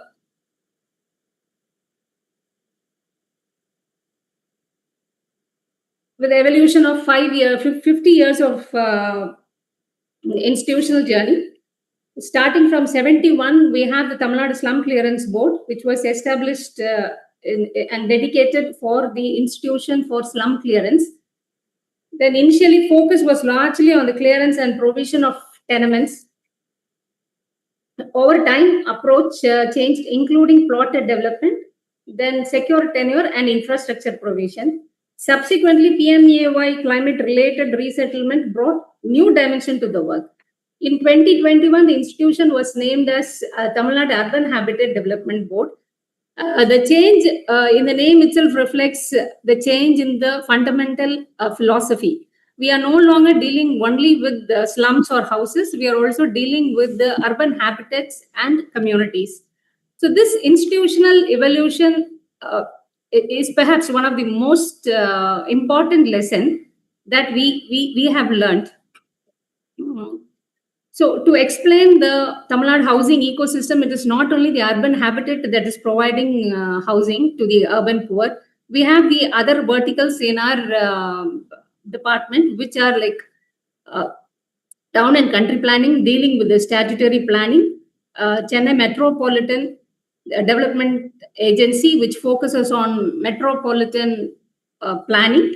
Then the Urban Habitat Development Board, focusing on housing for the urban poor. Then the Housing Board, which gives the middle income housing as well as the other income groups. Then we have the cooperative housing, RCS housing cooperative societies, dealing with the housing societies. Then we have one unique feature of KUMTA, which regulates the transport dimension into the integrated metropolitan area. So then next is this institutional ecosystem allows a different aspect of urban development to be brought together, and this gives us the integrated housing approach. So we have 4 to 5 options of integrated housing approach, where one is the in situ settlement, where we have a preferably minimizes displacement. The next one is the integrated townships, where the full infrastructure it is a high risk location or banned location where we cannot proliferate the population there.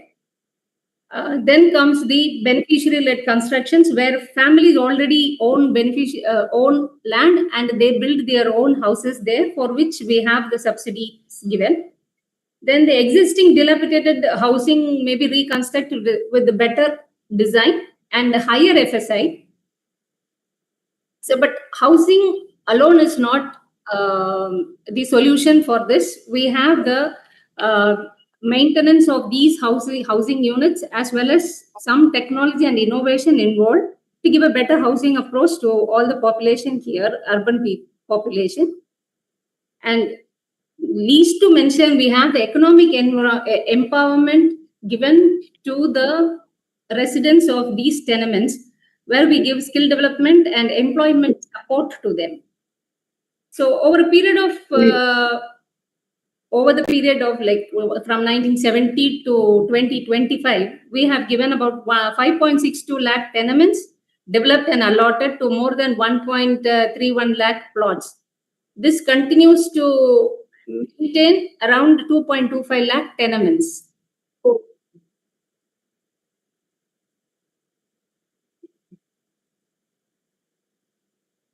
Talking about the housing, the main factor is the climate resilient and sustainable housing. In Tamil Nadu, particularly, we have the coastal exposure, floods, cyclones, heat as well.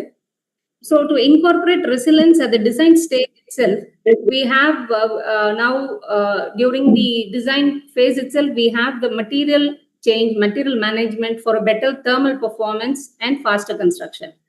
Building orientation and envelope designs are considered for thermal comfort. Wind analysis to help improve natural ventilation, and plinth levels are determined with reference to the flood levels. So since last decade, we are overexposed to floods. So now we are having in that area also, we have people concentrating during the design phase itself. So accessibility for persons with disabilities, this has been incorporated as a mandate even in our act to provide provision for the accessibility of the differently abled people. And fire tender access and emergency circulation. This is one of the main feature where the disaster management and mitigation has come into effect. So considering all this, the house which is affordable but vulnerable to climate risks is not truly affordable in a long term. So considering this, we are taking in a design phase itself, this climatic resilient sustainable houses. So talking about the affordability, then comes the technology and the innovation. So as earlier in our presentation itself, it was mentioned that the lighthouse project that was sanctioned, we have been considered for the prefab project, one of the 6 projects that were sanctioned by Government of India. So in the same way, we were open to, sorry, I'm really sorry.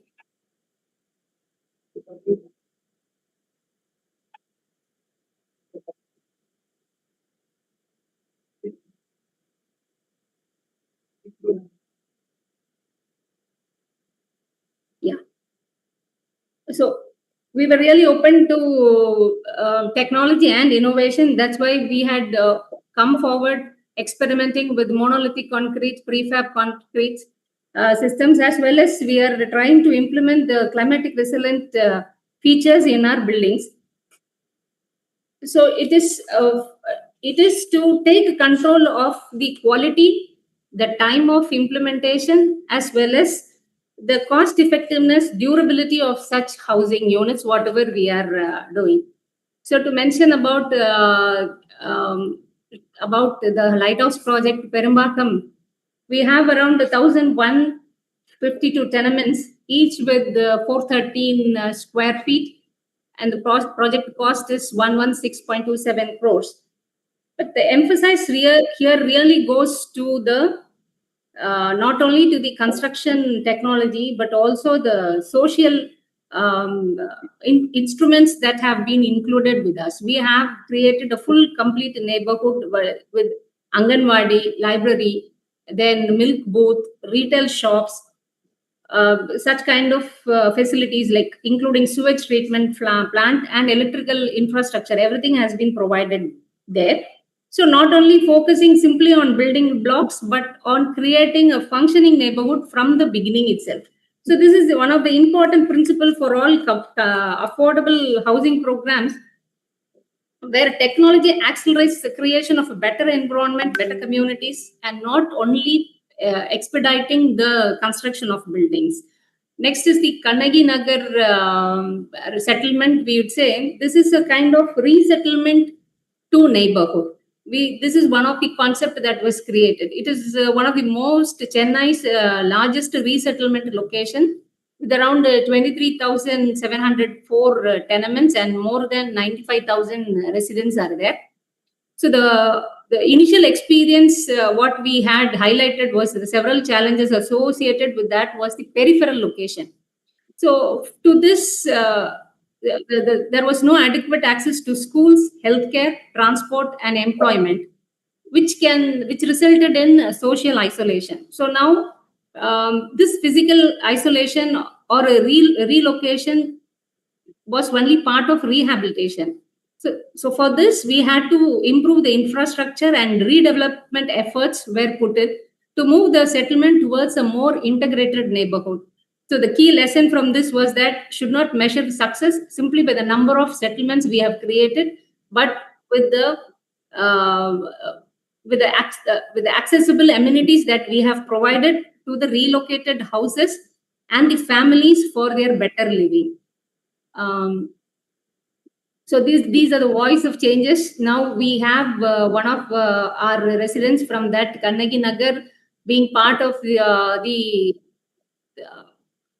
winning gold medal team in Asian youth team in 2025. So this we hold as a flag for the community development activities that was taken up by our department in that neighborhood.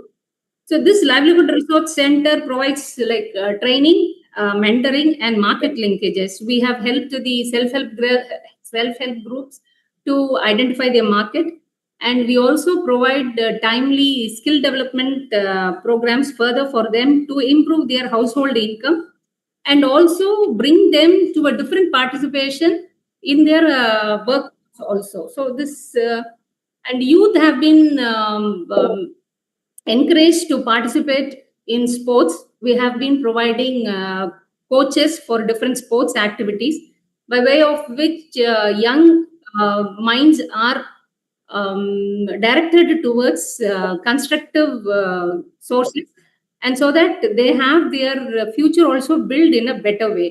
So these interventions show that impact of housing becomes much stronger when residents are given opportunities to improve their lifestyle as well as their economic conditions. Therefore, this transition we are trying to achieve is from beneficiaries to empowerment of citizens. We want that conversion to be seen. To bring this conversion, we need some institutional policies and reforms to be given.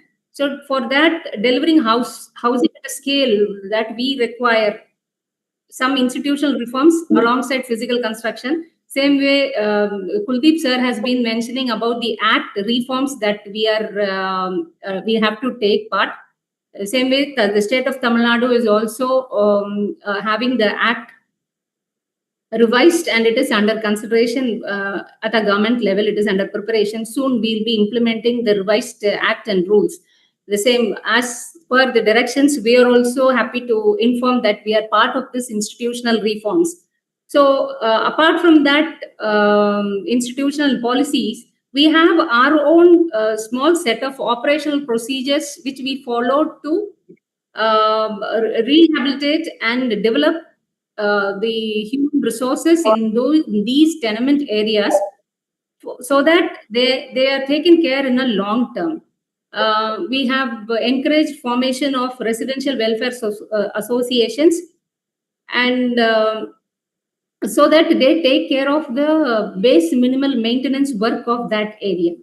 And we are also exploring segmented housing options to respond to different levels of affordability. So at planning level itself, Tamil Nadu has undertaken reforms relating to integrated land use, thermal comfort, online payment, and online permission. That's a single window planning permissions, and community-based O&M. This community-based O&M is from our RWA. To have all this in place, we need some strong financing partnerships. The major challenge what we are facing is financing. The scale of urban housing requirements cannot be met only by government budgets. So we have a blended financing model. So under affordable housing, we have partnered with the Government of India. Then substantial state government support is there. Then we have the beneficiary contribution. Then apart from that, we have multilateral financing from the other government departments, or they participate with their assets like contributing or they lease out their lands, or they transfer their land to Urban Habitat Board, so that we can build the tenements in that areas. So Tamil Nadu has now leveraged World Bank also and ADB partnerships for housing sector reforms and infrastructure. And we have the VLC led by PMA 2.0 model with the central and state assistance. So in a broader lesson, we can say that public finance should only be strategically used to leverage additional capital and increase the scale of affordable housing delivery. So next, as part of this multilateral financing agencies, we have the shelter fund to say. So one of the most important questions for the future is where are we going to get the funds from? So the state of Tamil Nadu has come up with an answer. The urban growth should help finance the housing needs generated by urban growth itself. So we have formed the shelter fund framework, which provides an example for this above. This can reduce the dependency on conventional budgetary support. We further look into TDR generated and redevelopment to be monetized. Then the shelter charges can be levied on certain private developers. Then additional FSI can improve the viability of affordable housing projects. This Tamil Nadu Shelter Fund also provides a mechanism to bring private and institutional capital into affordable rental and other social housing projects.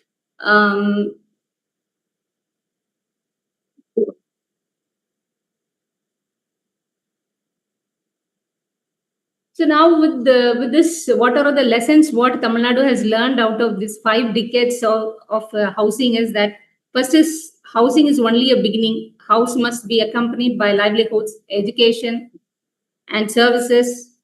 Second is the community participation, which is very essential. Residents must participate in planning and maintenance.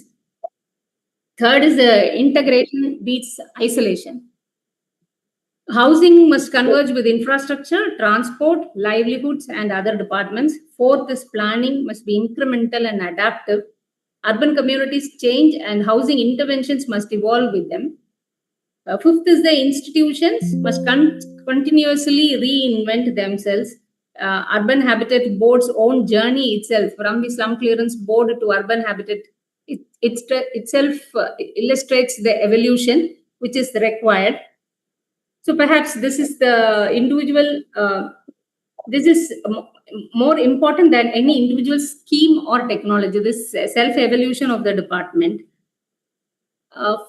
Further for future, the vision what Tamil Nadu is having for urban housing is that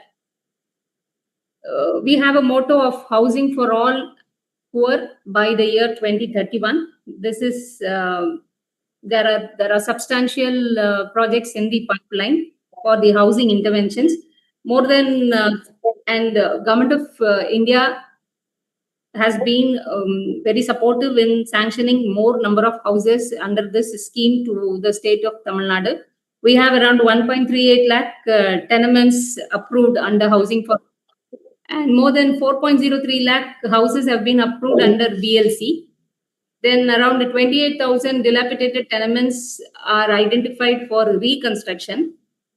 Then we have around 54,000 affordable rental units planned in the urban workforce. These numbers demonstrate that only housing agenda is moving beyond a single program. It is becoming a continuum of interventions covering ownership, reconstruction, beneficiary-led housing, and rental housing. Further, in this announcement, years of announcement, our government has come up with one more special program, My Home, where it focuses or targets the metropolitan youth and family housing scheme.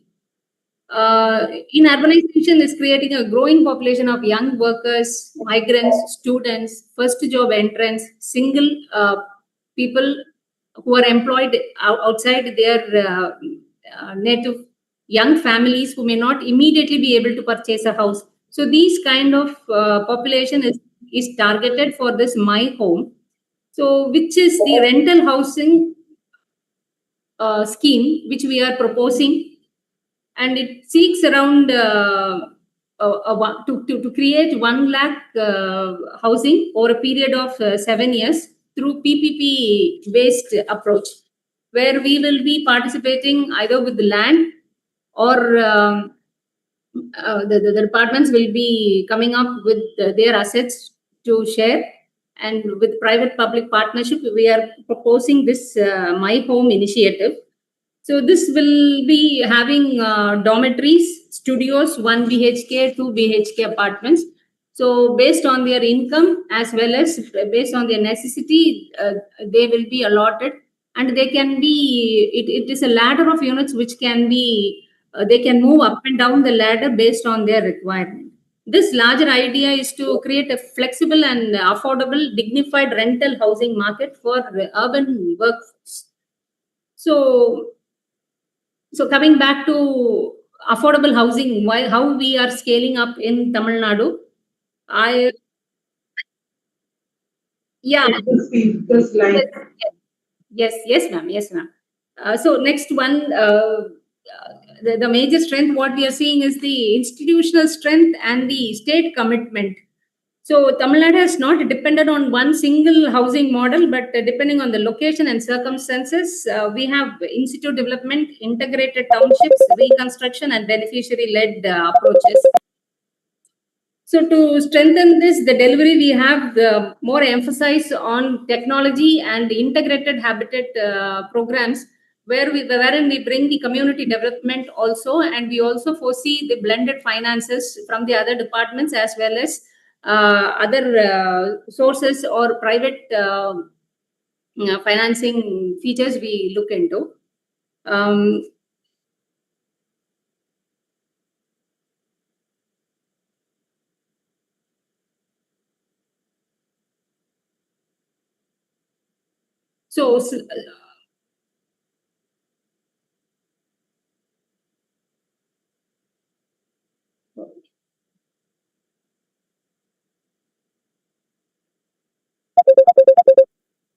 So we have the innovative financial partners with us. For these innovative finances, we partnership and invest with our resources that are available, like monetizing the TDR, additional FSIs, and the land value capture, PPP, institutional investment. All these we are looking forward. And apart from that, we are trying to utilize the shelter fund experiences also. To summarize this, we would say the objective is to eliminate slums not merely by moving the people out of them, but to eliminate the conditions that the slums necessitated. Then from shelter to empowerment, we lead like over a 55-year journey we began with the objective of cleaning the shelter, clearing the slums to providing shelter.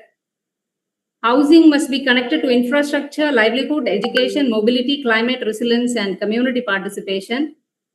We believe in our experience to demonstrate the strong institutions, multiple housing instruments, community participation, innovative technology, and blended financing, which have collectively created more inclusive and resilient cities. So this is Tamil Nadu's experience that contributes to the most important global dialogue.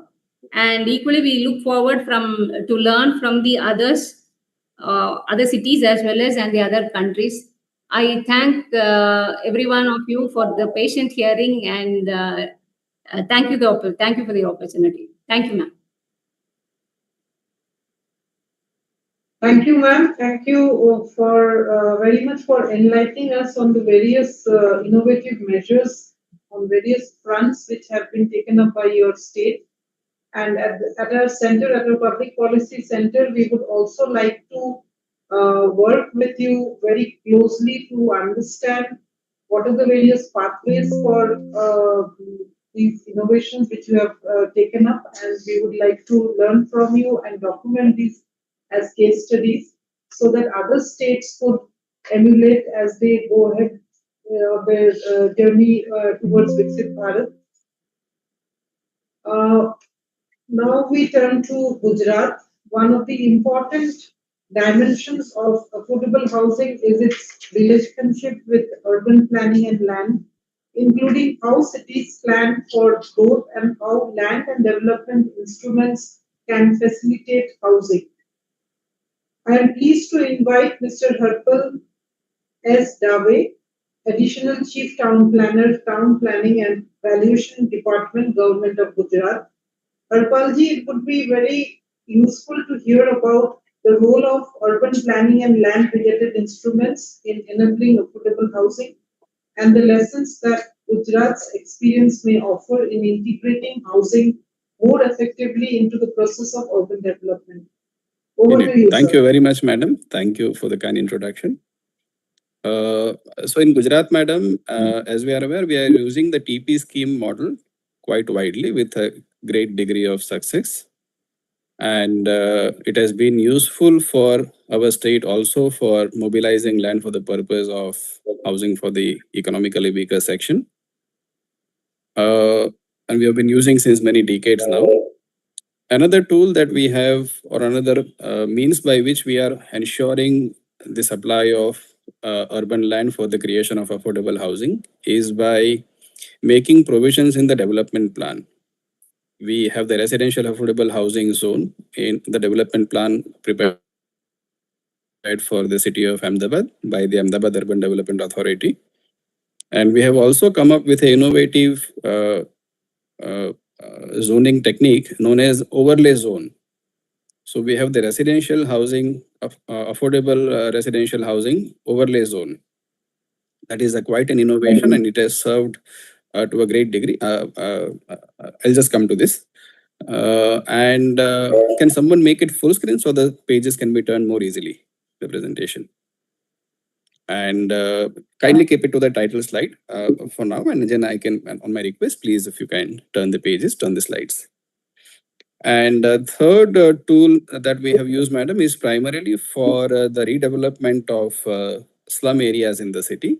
We have been using, which even what the Joint Secretary Sir mentioned in his speech about the use of TDR, a transferable development right, as a tool for integrated in situ slum redevelopment, ISSR. And that has also served us very well. It has served in inviting private sector in helping us redevelop the slum areas. The city of Ahmedabad has now fortunately got many of its slum redeveloped, and where the affordable housing are now located.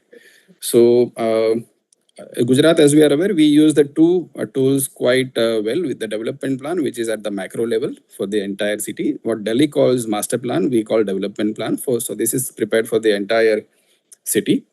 And in order to implement the proposals of the development plan, we are using a tool for called known as TP scheme. This is a micro level planning tool. Generally, we take about 100 hectares. In some cases, more than 100 hectares also. There is no standard size for the TP scheme to be taken up. So about 100 hectares, 150 hectares, in some cases, even 1,000 hectares of area of TP scheme we are using. The generic name of TP scheme is land readjustment. It is a little different from land pooling, wherein the original land parcels lose their identity and the entire land is pooled and redistributed. But in TP scheme, the original land parcels are reconstituted. The geometry is improved. The road network is laid down, and the other amenities and land parcels for various use are demarcated. So next slide, please. I think, so this is the DP and TP model that we speak about. The DP is the macro level plan. The TP is the micro level plan. In the development plan, what we, as like any other development plan, we provide the land use zoning, the road network, the urban infrastructure, and the development control regulations, primarily the FSI, building height, ground coverage. Next, please. Next slide, please. In Ahmedabad, what we have done is we have identified the residential affordable housing zone, and also defined that slide with the.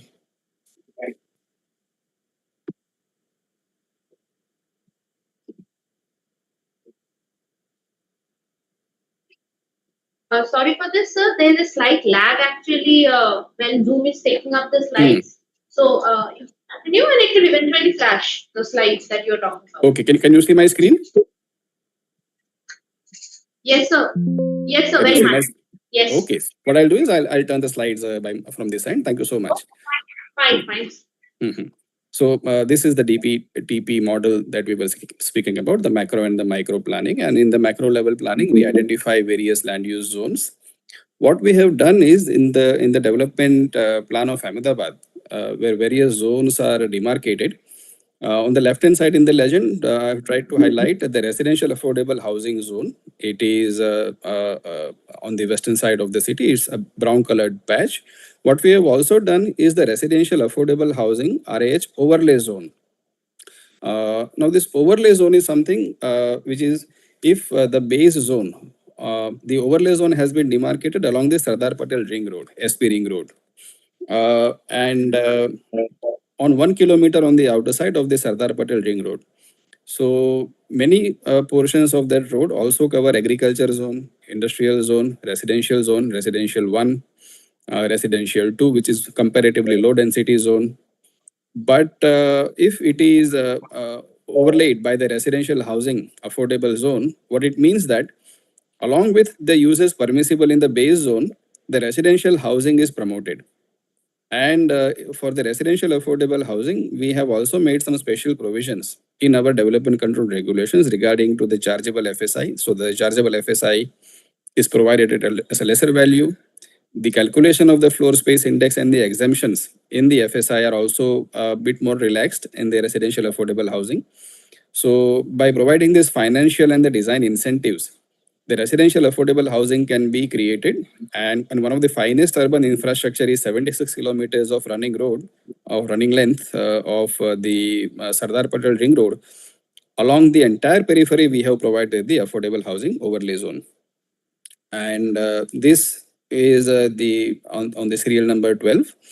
The provision for the base FSI and the chargeable FSI are mentioned. So in the RAH zone, which is not an overlay zone, but the zone particularly provided only for the affordable housing, the base FSI or the free FSI is 1.8. So only the development charge has to be paid for that particular development. Over and above, we have the concept of fungible FSI or the permissible FSI or premium FSI as various states call it. So we call it chargeable FSI here in Gujarat, and in normal cases, it is charged at 40% of the circle rates. But in the affordable housing zone, in order to make it affordable and to bring down the cost, the 0.9 chargeable FSI over and above the base is allowed at is allowed at 30% of the circle rates, and the maximum permissible FSI is 2.7. So by reducing the cost of the chargeable FSI, the overall housing cost can be reduced. Further, we use the concept of the town planning scheme or the land readjustment, and this has served the state pretty well. The land readjustment or TP scheme model is quite simple in its nutshell. Whenever city is urbanizing on the fringes and the urban expansion is taking place on the periphery, what we do is we take up an area and undertake land readjustment. So on the left hand side in this slide, we can see the land parcels A, B, C, D, E, F, G. And it's a typical rural urban fringe where the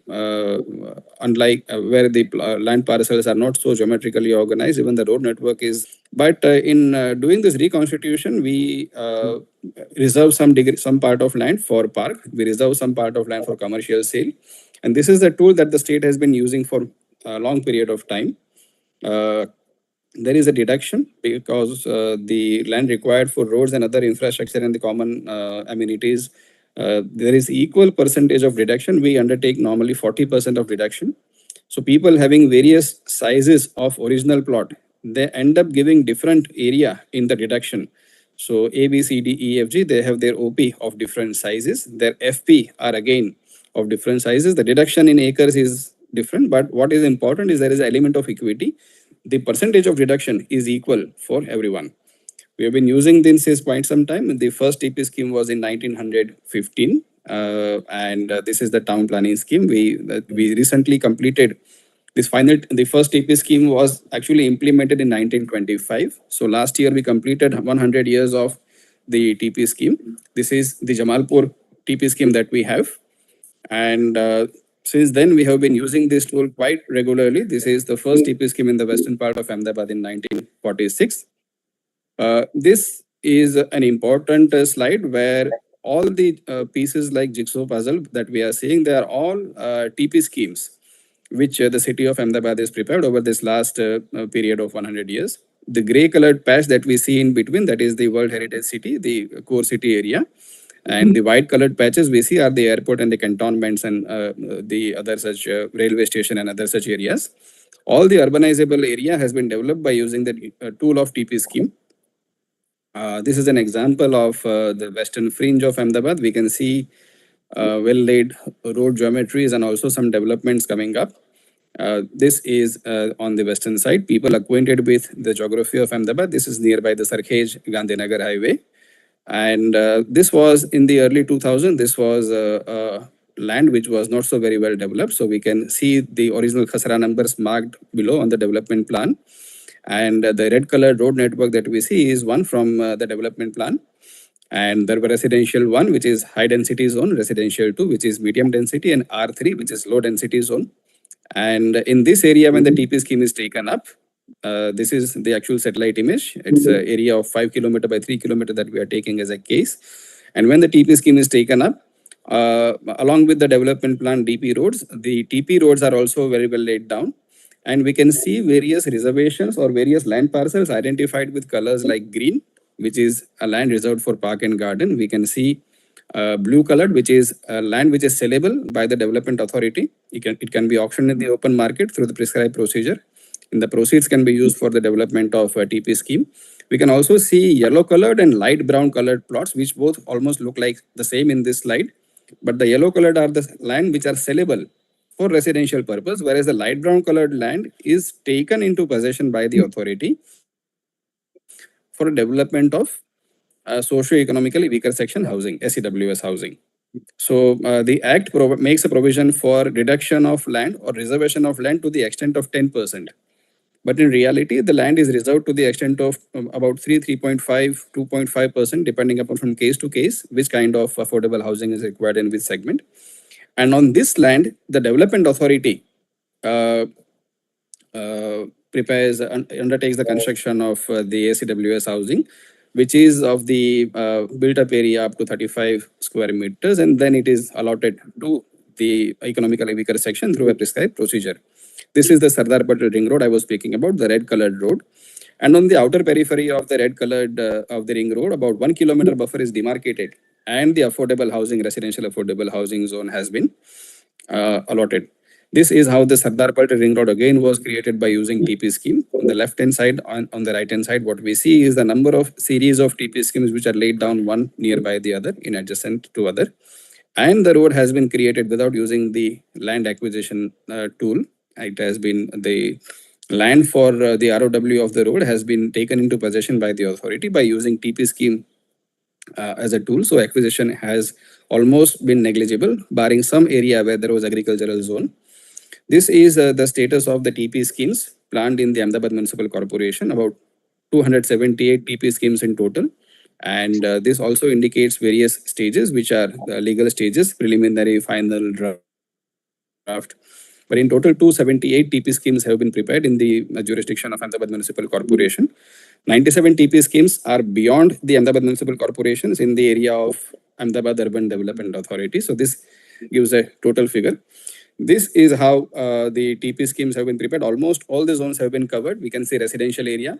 The total area under residential in Auda area is 54 kilometers square, out of which in the last column, 99.26%, almost 100% area, TP schemes have been prepared. Similarly, the residential affordable housing and the residential affordable housing overlay zone, the area is 81.49 and 100% of the area in the residential affordable housing zone have been taken up for the preparation of TP scheme. So in such areas, a large number of affordable housing have been created. Combining the area of Auda and AMC together, in the few slides before, we had seen the colored final plots where reservations were demarcated. So in serial number 3, socially and economically weaker section housing, in the combined area of Auda and AMC, we have about 899 total number of plots which are available for construction of SEWSH housing. Many plots have already been constructed upon and the houses have been allotted. Many such plots are still available in stock on which affordable housing can be created. The total area is 1,048 hectares. So this is the kind of land bank that the city is having for the creation of the socially economically affordable housing and yes, SEWSH housing. And in the affordable housing overlay zone, we can see in the statements mentioned at the end of this slide, the total number of private affordable housing developed by ODA and AMC is total 1,152 projects, and approximately 2 lakh units have been supplied. So this is the total supply of units by in the combined figure, the SWSS housing developed by ODA and AMC by the government, by the local government and local authority is 59,000 or almost 60,000 units. Put together, a large chunk of affordable housing created by the private sector, which is quite important, is approximately 2 lakhs. So this is how ensuring supply of service land is done. This is the total number of TP schemes prepared in the state of Gujarat. So in Saurashtra region, North Gujarat region, South Gujarat, more than about 900 TP schemes have been prepared, and all the TP schemes that we prepare in the state, mandatory revision, mandatory reservation of socially economically weaker section housing is ensured. So there is no TP scheme in the state without the reservation of SEWS housing. I think I'll end at that. We have many benefits of TP scheme apart from the ACWS, but I'll end at that. Thank you very much. Thank you, Mr. Dave. I think you have very nicely explained to the audience how you are promoting affordable housing to the TP scheme, how in each TP scheme affordable housing for the economically weaker sections is integrated. Thank you for the good narrative, and we would be in touch with you to have more nuanced integrating affordable housing in the planning schemes. We would like to learn more from you. So connect you with you Sure, shortly. Thank you. Finally, we would turn to the state of Kerala. Kerala provides another important perspective, particularly how the LIFE mission was integrated with PMAY Urban and addressed both housing and development challenges together. In this regard, we are pleased to have with us Ms. Apurva Tripathi, Director, Local Self-Government Department, Rural, Government of Kerala. Apurvaji, it would be valuable to hear about Kerala's experience in the integration of the LIFE mission with PMAYU, particularly from your experience as the chief executive of the LIFE mission, and particularly the role of decentralized governance and local institutions, how these could play in improving the housing outcomes. Over to you. Thank you so much. First, I would like a confirmation if my screen is. Yes, we can. And we can hear you. Thank you. So, first of all, I would like to thank the Center for Public Policy on Habitat and Government of India for inviting us to this program. And there was a very meaningful discussions that have been held in this regard. So, as CEO of Life Mission in Kerala, I feel privileged to present before the participants. So, Life Mission was launched in 2016. It is a total housing scheme, means that it plans to cover all the houseless and the landless beneficiaries as part of the state's housing program. And in this regard, we have conversed with PMAYU as well in its first phase, and that is what I'm going to present today. So the presentation will basically be in 3 parts. Then we'll be looking at the best practices, and then we'll see that how, as far as PMAY 2 is concerned, how is Kerala placed in that regard. So coming to, and I'll try to take not more than 10 to 15 minutes, and I'll try to finish during that time. So coming to Life Mission, as of now, as of today, 5,03,000 houses have been completed in Life Mission. And in the last around 10 years, 20,000 crore rupees have been spent on the housing project. It's a mass scale housing program. So the idea is that while making the scheme, the beneficiary is at the center of the scheme. So the state went ahead and made the unit cost for housing 4 lakh rupees.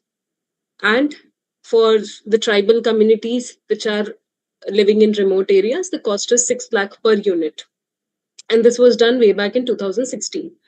And not just the housing, it has a convergence mechanism with the community and with other stakeholders that are in place, because house is just not the 4 walls that we are going to construct. It is an integrated mechanism. And when we get one beneficiary, it actually changes the life of the family around that house. So it has also been recognized by Niti Aayog as one of the best models for affordable housing in last year's edition that was published. And we have worked with alongside Pradhan Mantri Awas Yojana urban, rural, and in urban we have completed 1 lakh houses in the our target was 1,13,000. So around 90, more than 95% completion we have done there. So coming to the beneficiary-led construction vertical, so there is 4 lakh that is provided for each unit. 1.5 is from the Government of India Central Assistance. 2.5 is the state plus ULB share. So one interesting thing here that I just wanted to highlight, that we have over the past 8 years, starting 2018, 22, 2025, we have utilized HUDCO as an agency to take loan on behalf of the local bodies, and that is in turn deducted from the development grant over a cycle of around 10 to 15 years, depending on the quantum of the loan. So over the period of last 8 to 9 years, we have taken loan of around 7,000 crores for financing these houses. So when I say that 2.5 lakh is the state plus ULB share, generally it happens that 50,000 is borne by the state and 2 lakh is borne by the urban local body from their development grants. So that is one financing model to it. Since it's a large scale model, so all the urban local bodies, or in fact all the local self-government institutions, whatever are their requirements, depending on the number of beneficiaries that they have in the life list, what will be the requirement that they need to meet to provide their share, that is calculated, and accordingly we take loan on that behalf. Principal is borne by the local body, the interest is borne by the state government.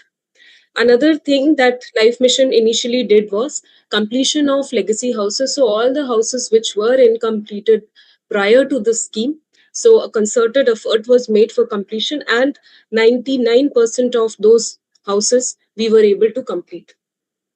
Another thing, that since Kerala is in terms of climate and disaster, it's very vulnerable. So, and house where the center of an individual's being, in that situation, the government came up with home insurance, a unique protection measure for all the houses. So we have insured the houses that has been built as part of Life Mission, and the premium has been borne by the state government. Coming to the vertical part of it, the affordable housing partnership. So the per unit dwelling cost, it comes around 13 lakhs. As of now, we have 10 affordable housing partnership complexes as part of Pradhan Mantri Awas Yojana Urban. Total, we have around 23 ongoing projects, 4 have been completed, and as of now, we have delivered 1,072 flats, which are so there are various verticals in which it is done. Some are done as per sponsorship category, some has been built entirely by the local body, some has been built with Life Mission plus the local body. So various manner in which these projects have been done. So around 1072 flats have been delivered and around 1000 more flats are under construction. So there is one interesting part about here that I wanted to highlight. So a few years back, a land mobilization campaign began. It is called Mansodi Man. It means that from your heart you give. So around in this, private individuals, public, they came forward and promised land for the houseless to provide houses for the life mission beneficiaries. We got 30.75 acres were promised, and out of which 29.84 acres land we have registered. So that is one community led, public led initiative that was done. Apart from that, we have received certain sponsorship also, and foundations have worked with us for purchasing land for landless beneficiaries. It was also a critical part of the extreme poverty eradication program that the government of Kerala did. Shelter was a critical component of it, and we were able to cover majority of the beneficiaries.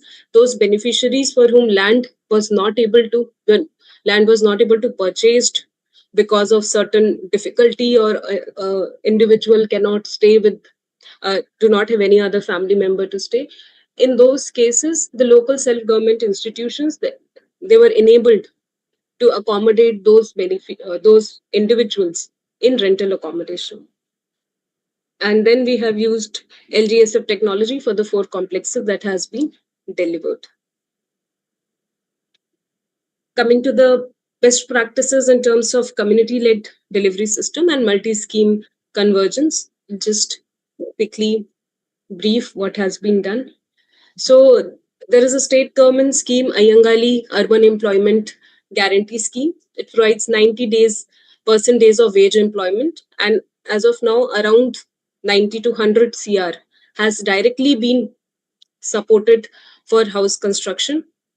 Then, as everyone is aware, we have convergence with SBM Urban, with NULM, and the interesting part is that Kudumshri helps in the mobilization of these beneficiaries in the ward level committees, in getting the construction material, in pooling the resources. So NULM also has been a great support for Life Mission. Then we have convergence with Ujjwala scheme, Ayushman Bharat scheme, and as I mentioned previously, we have so the housing complexes where they are built, and other, if there are individual units, so we ensure that there is proper waste management facility, there is proper electricity. All these things are ensured for a house to be finally being considered as completed. So Kudumshri has been the backbone, the structure that supports Pradhan Mantri Awas Yojana Urban. So from the beneficiary identification to women-led construction to community monitoring and to information dissemination, Kudumshri plays a critical role, and this role has been recognized at multiple forums at Government of India, at HUDCO, at Scotch. And now coming to how do we align with Pradhan Mantri Awas Yojana Urban 2.2. So currently, 2 major reforms that has happened. One is the same day building permit gets issued for the beneficiaries who are part of Life scheme or any other housing scheme. Basically, Life is the umbrella under which all housing schemes operate. So there is same day permit. Basically, you apply, you get the permit. There is no other time taken for it. Then we have land transfer related. There is stamp duty exemption that has already been provided. Coming to parts which are currently under formulation, affordable housing zone in master plan and land bank creation is currently under preparation.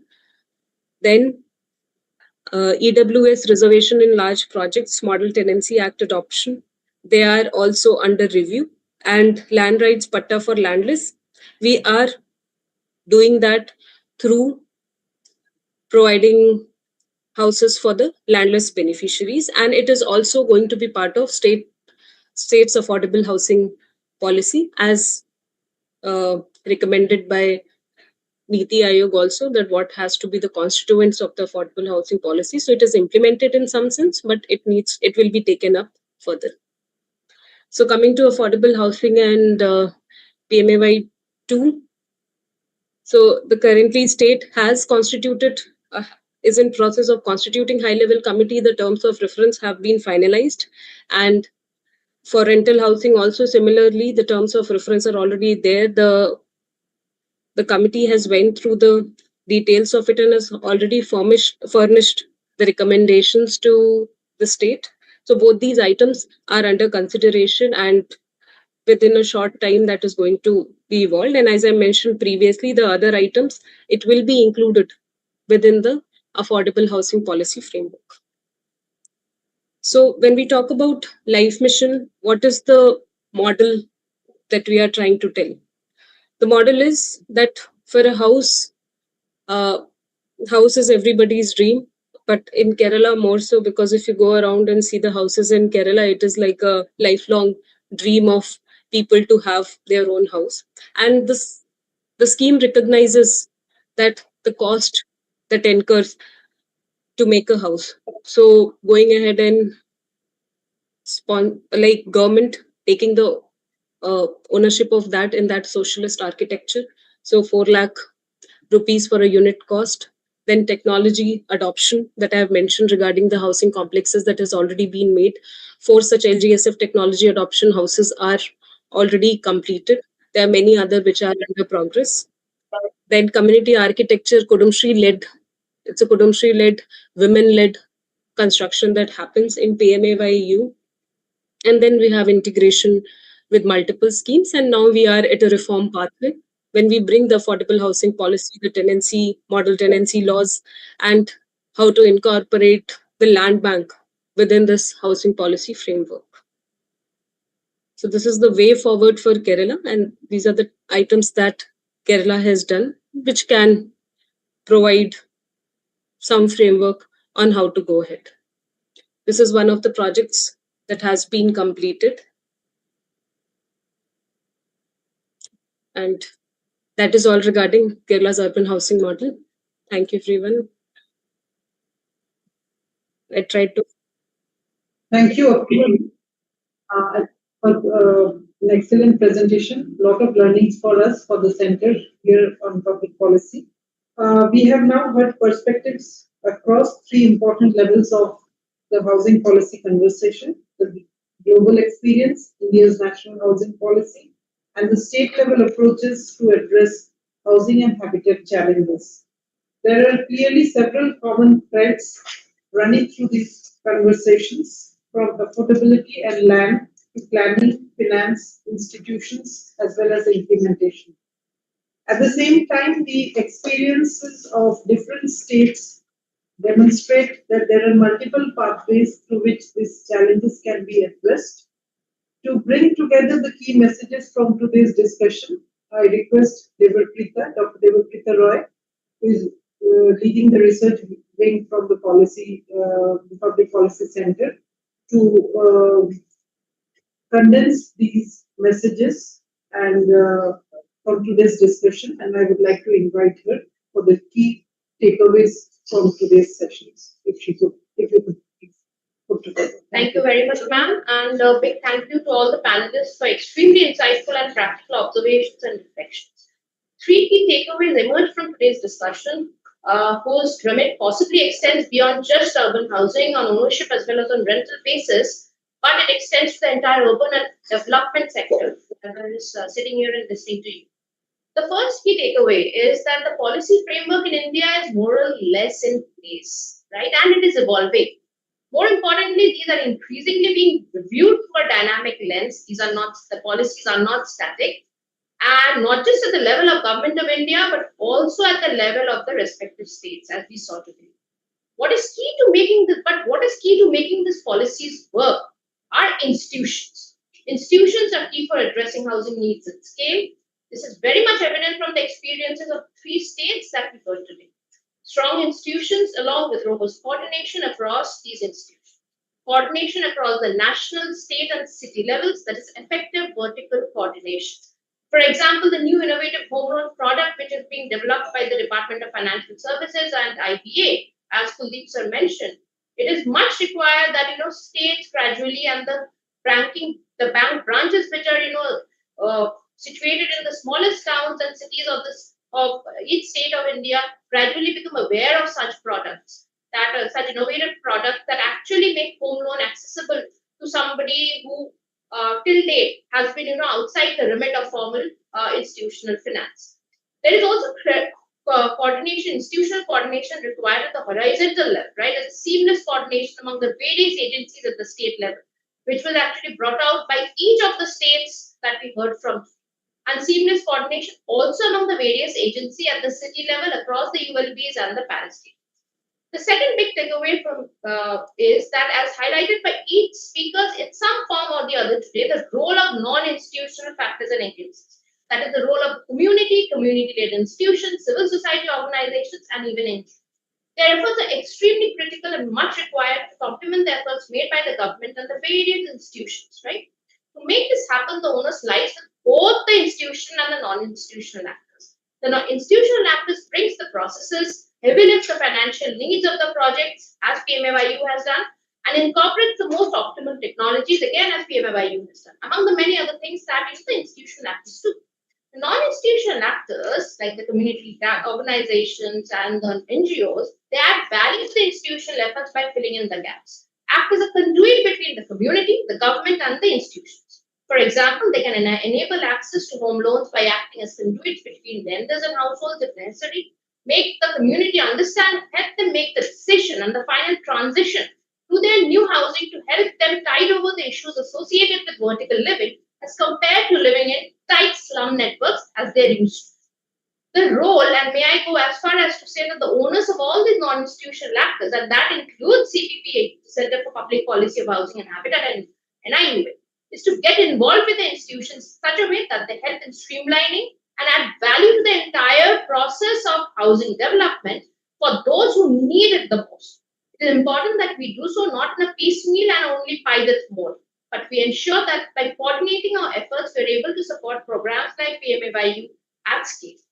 We at NIUA CPPHH are in the process of reaching out to agencies, organizations who are involved in this mission across the civil society, academia, and private sector to come together as a collective for furthering and adding value to the policy discourse and help our practitioners with their efforts. If you belong to any such organization and are listening in today, do drop me an email.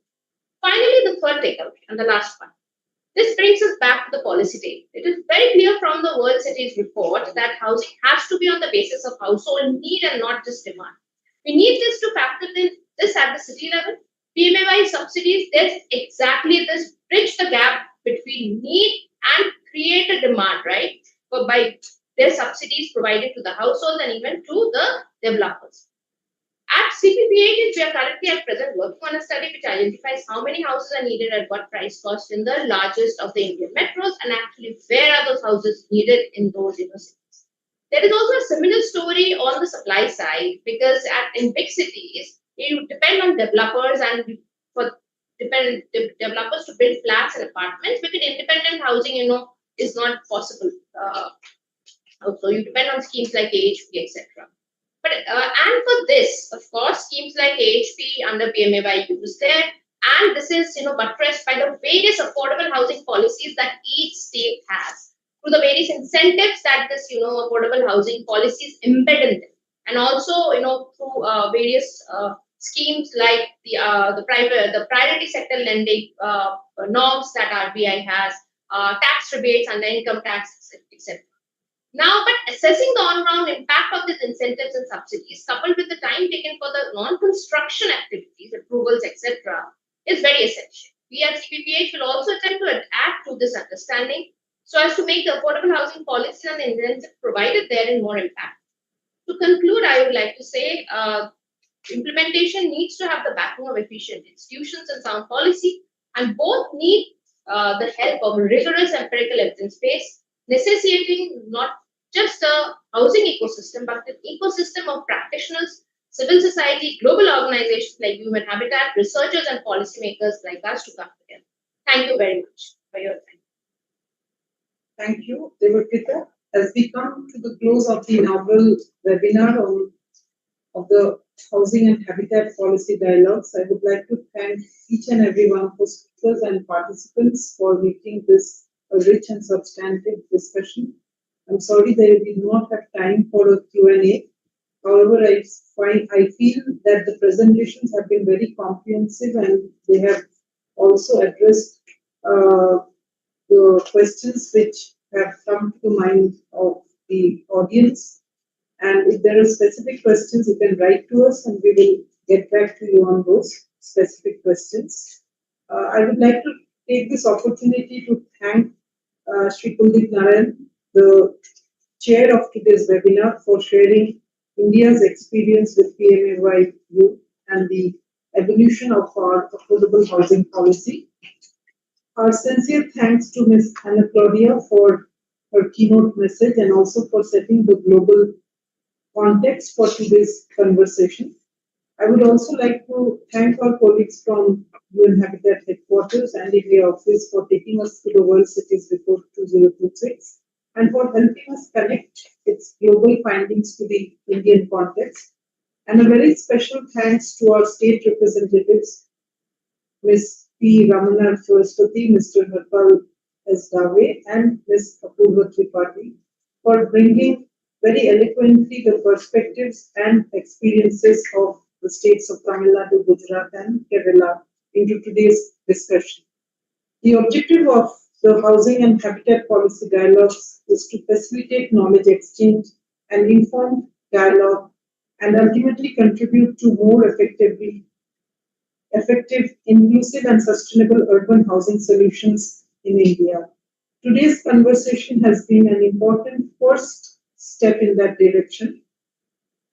We hope that this series will continue to bring together policymakers, practitioners, researchers, state governments, and other stakeholders to examine the most important housing and habitat challenge that the country is facing, and more importantly, to translate knowledge and dialogue into actionable policy solutions. Thank you once again for joining us. We look forward to welcoming you in the next Housing and Habitat Policy Dialogue. Thank you and a very good evening to all of you.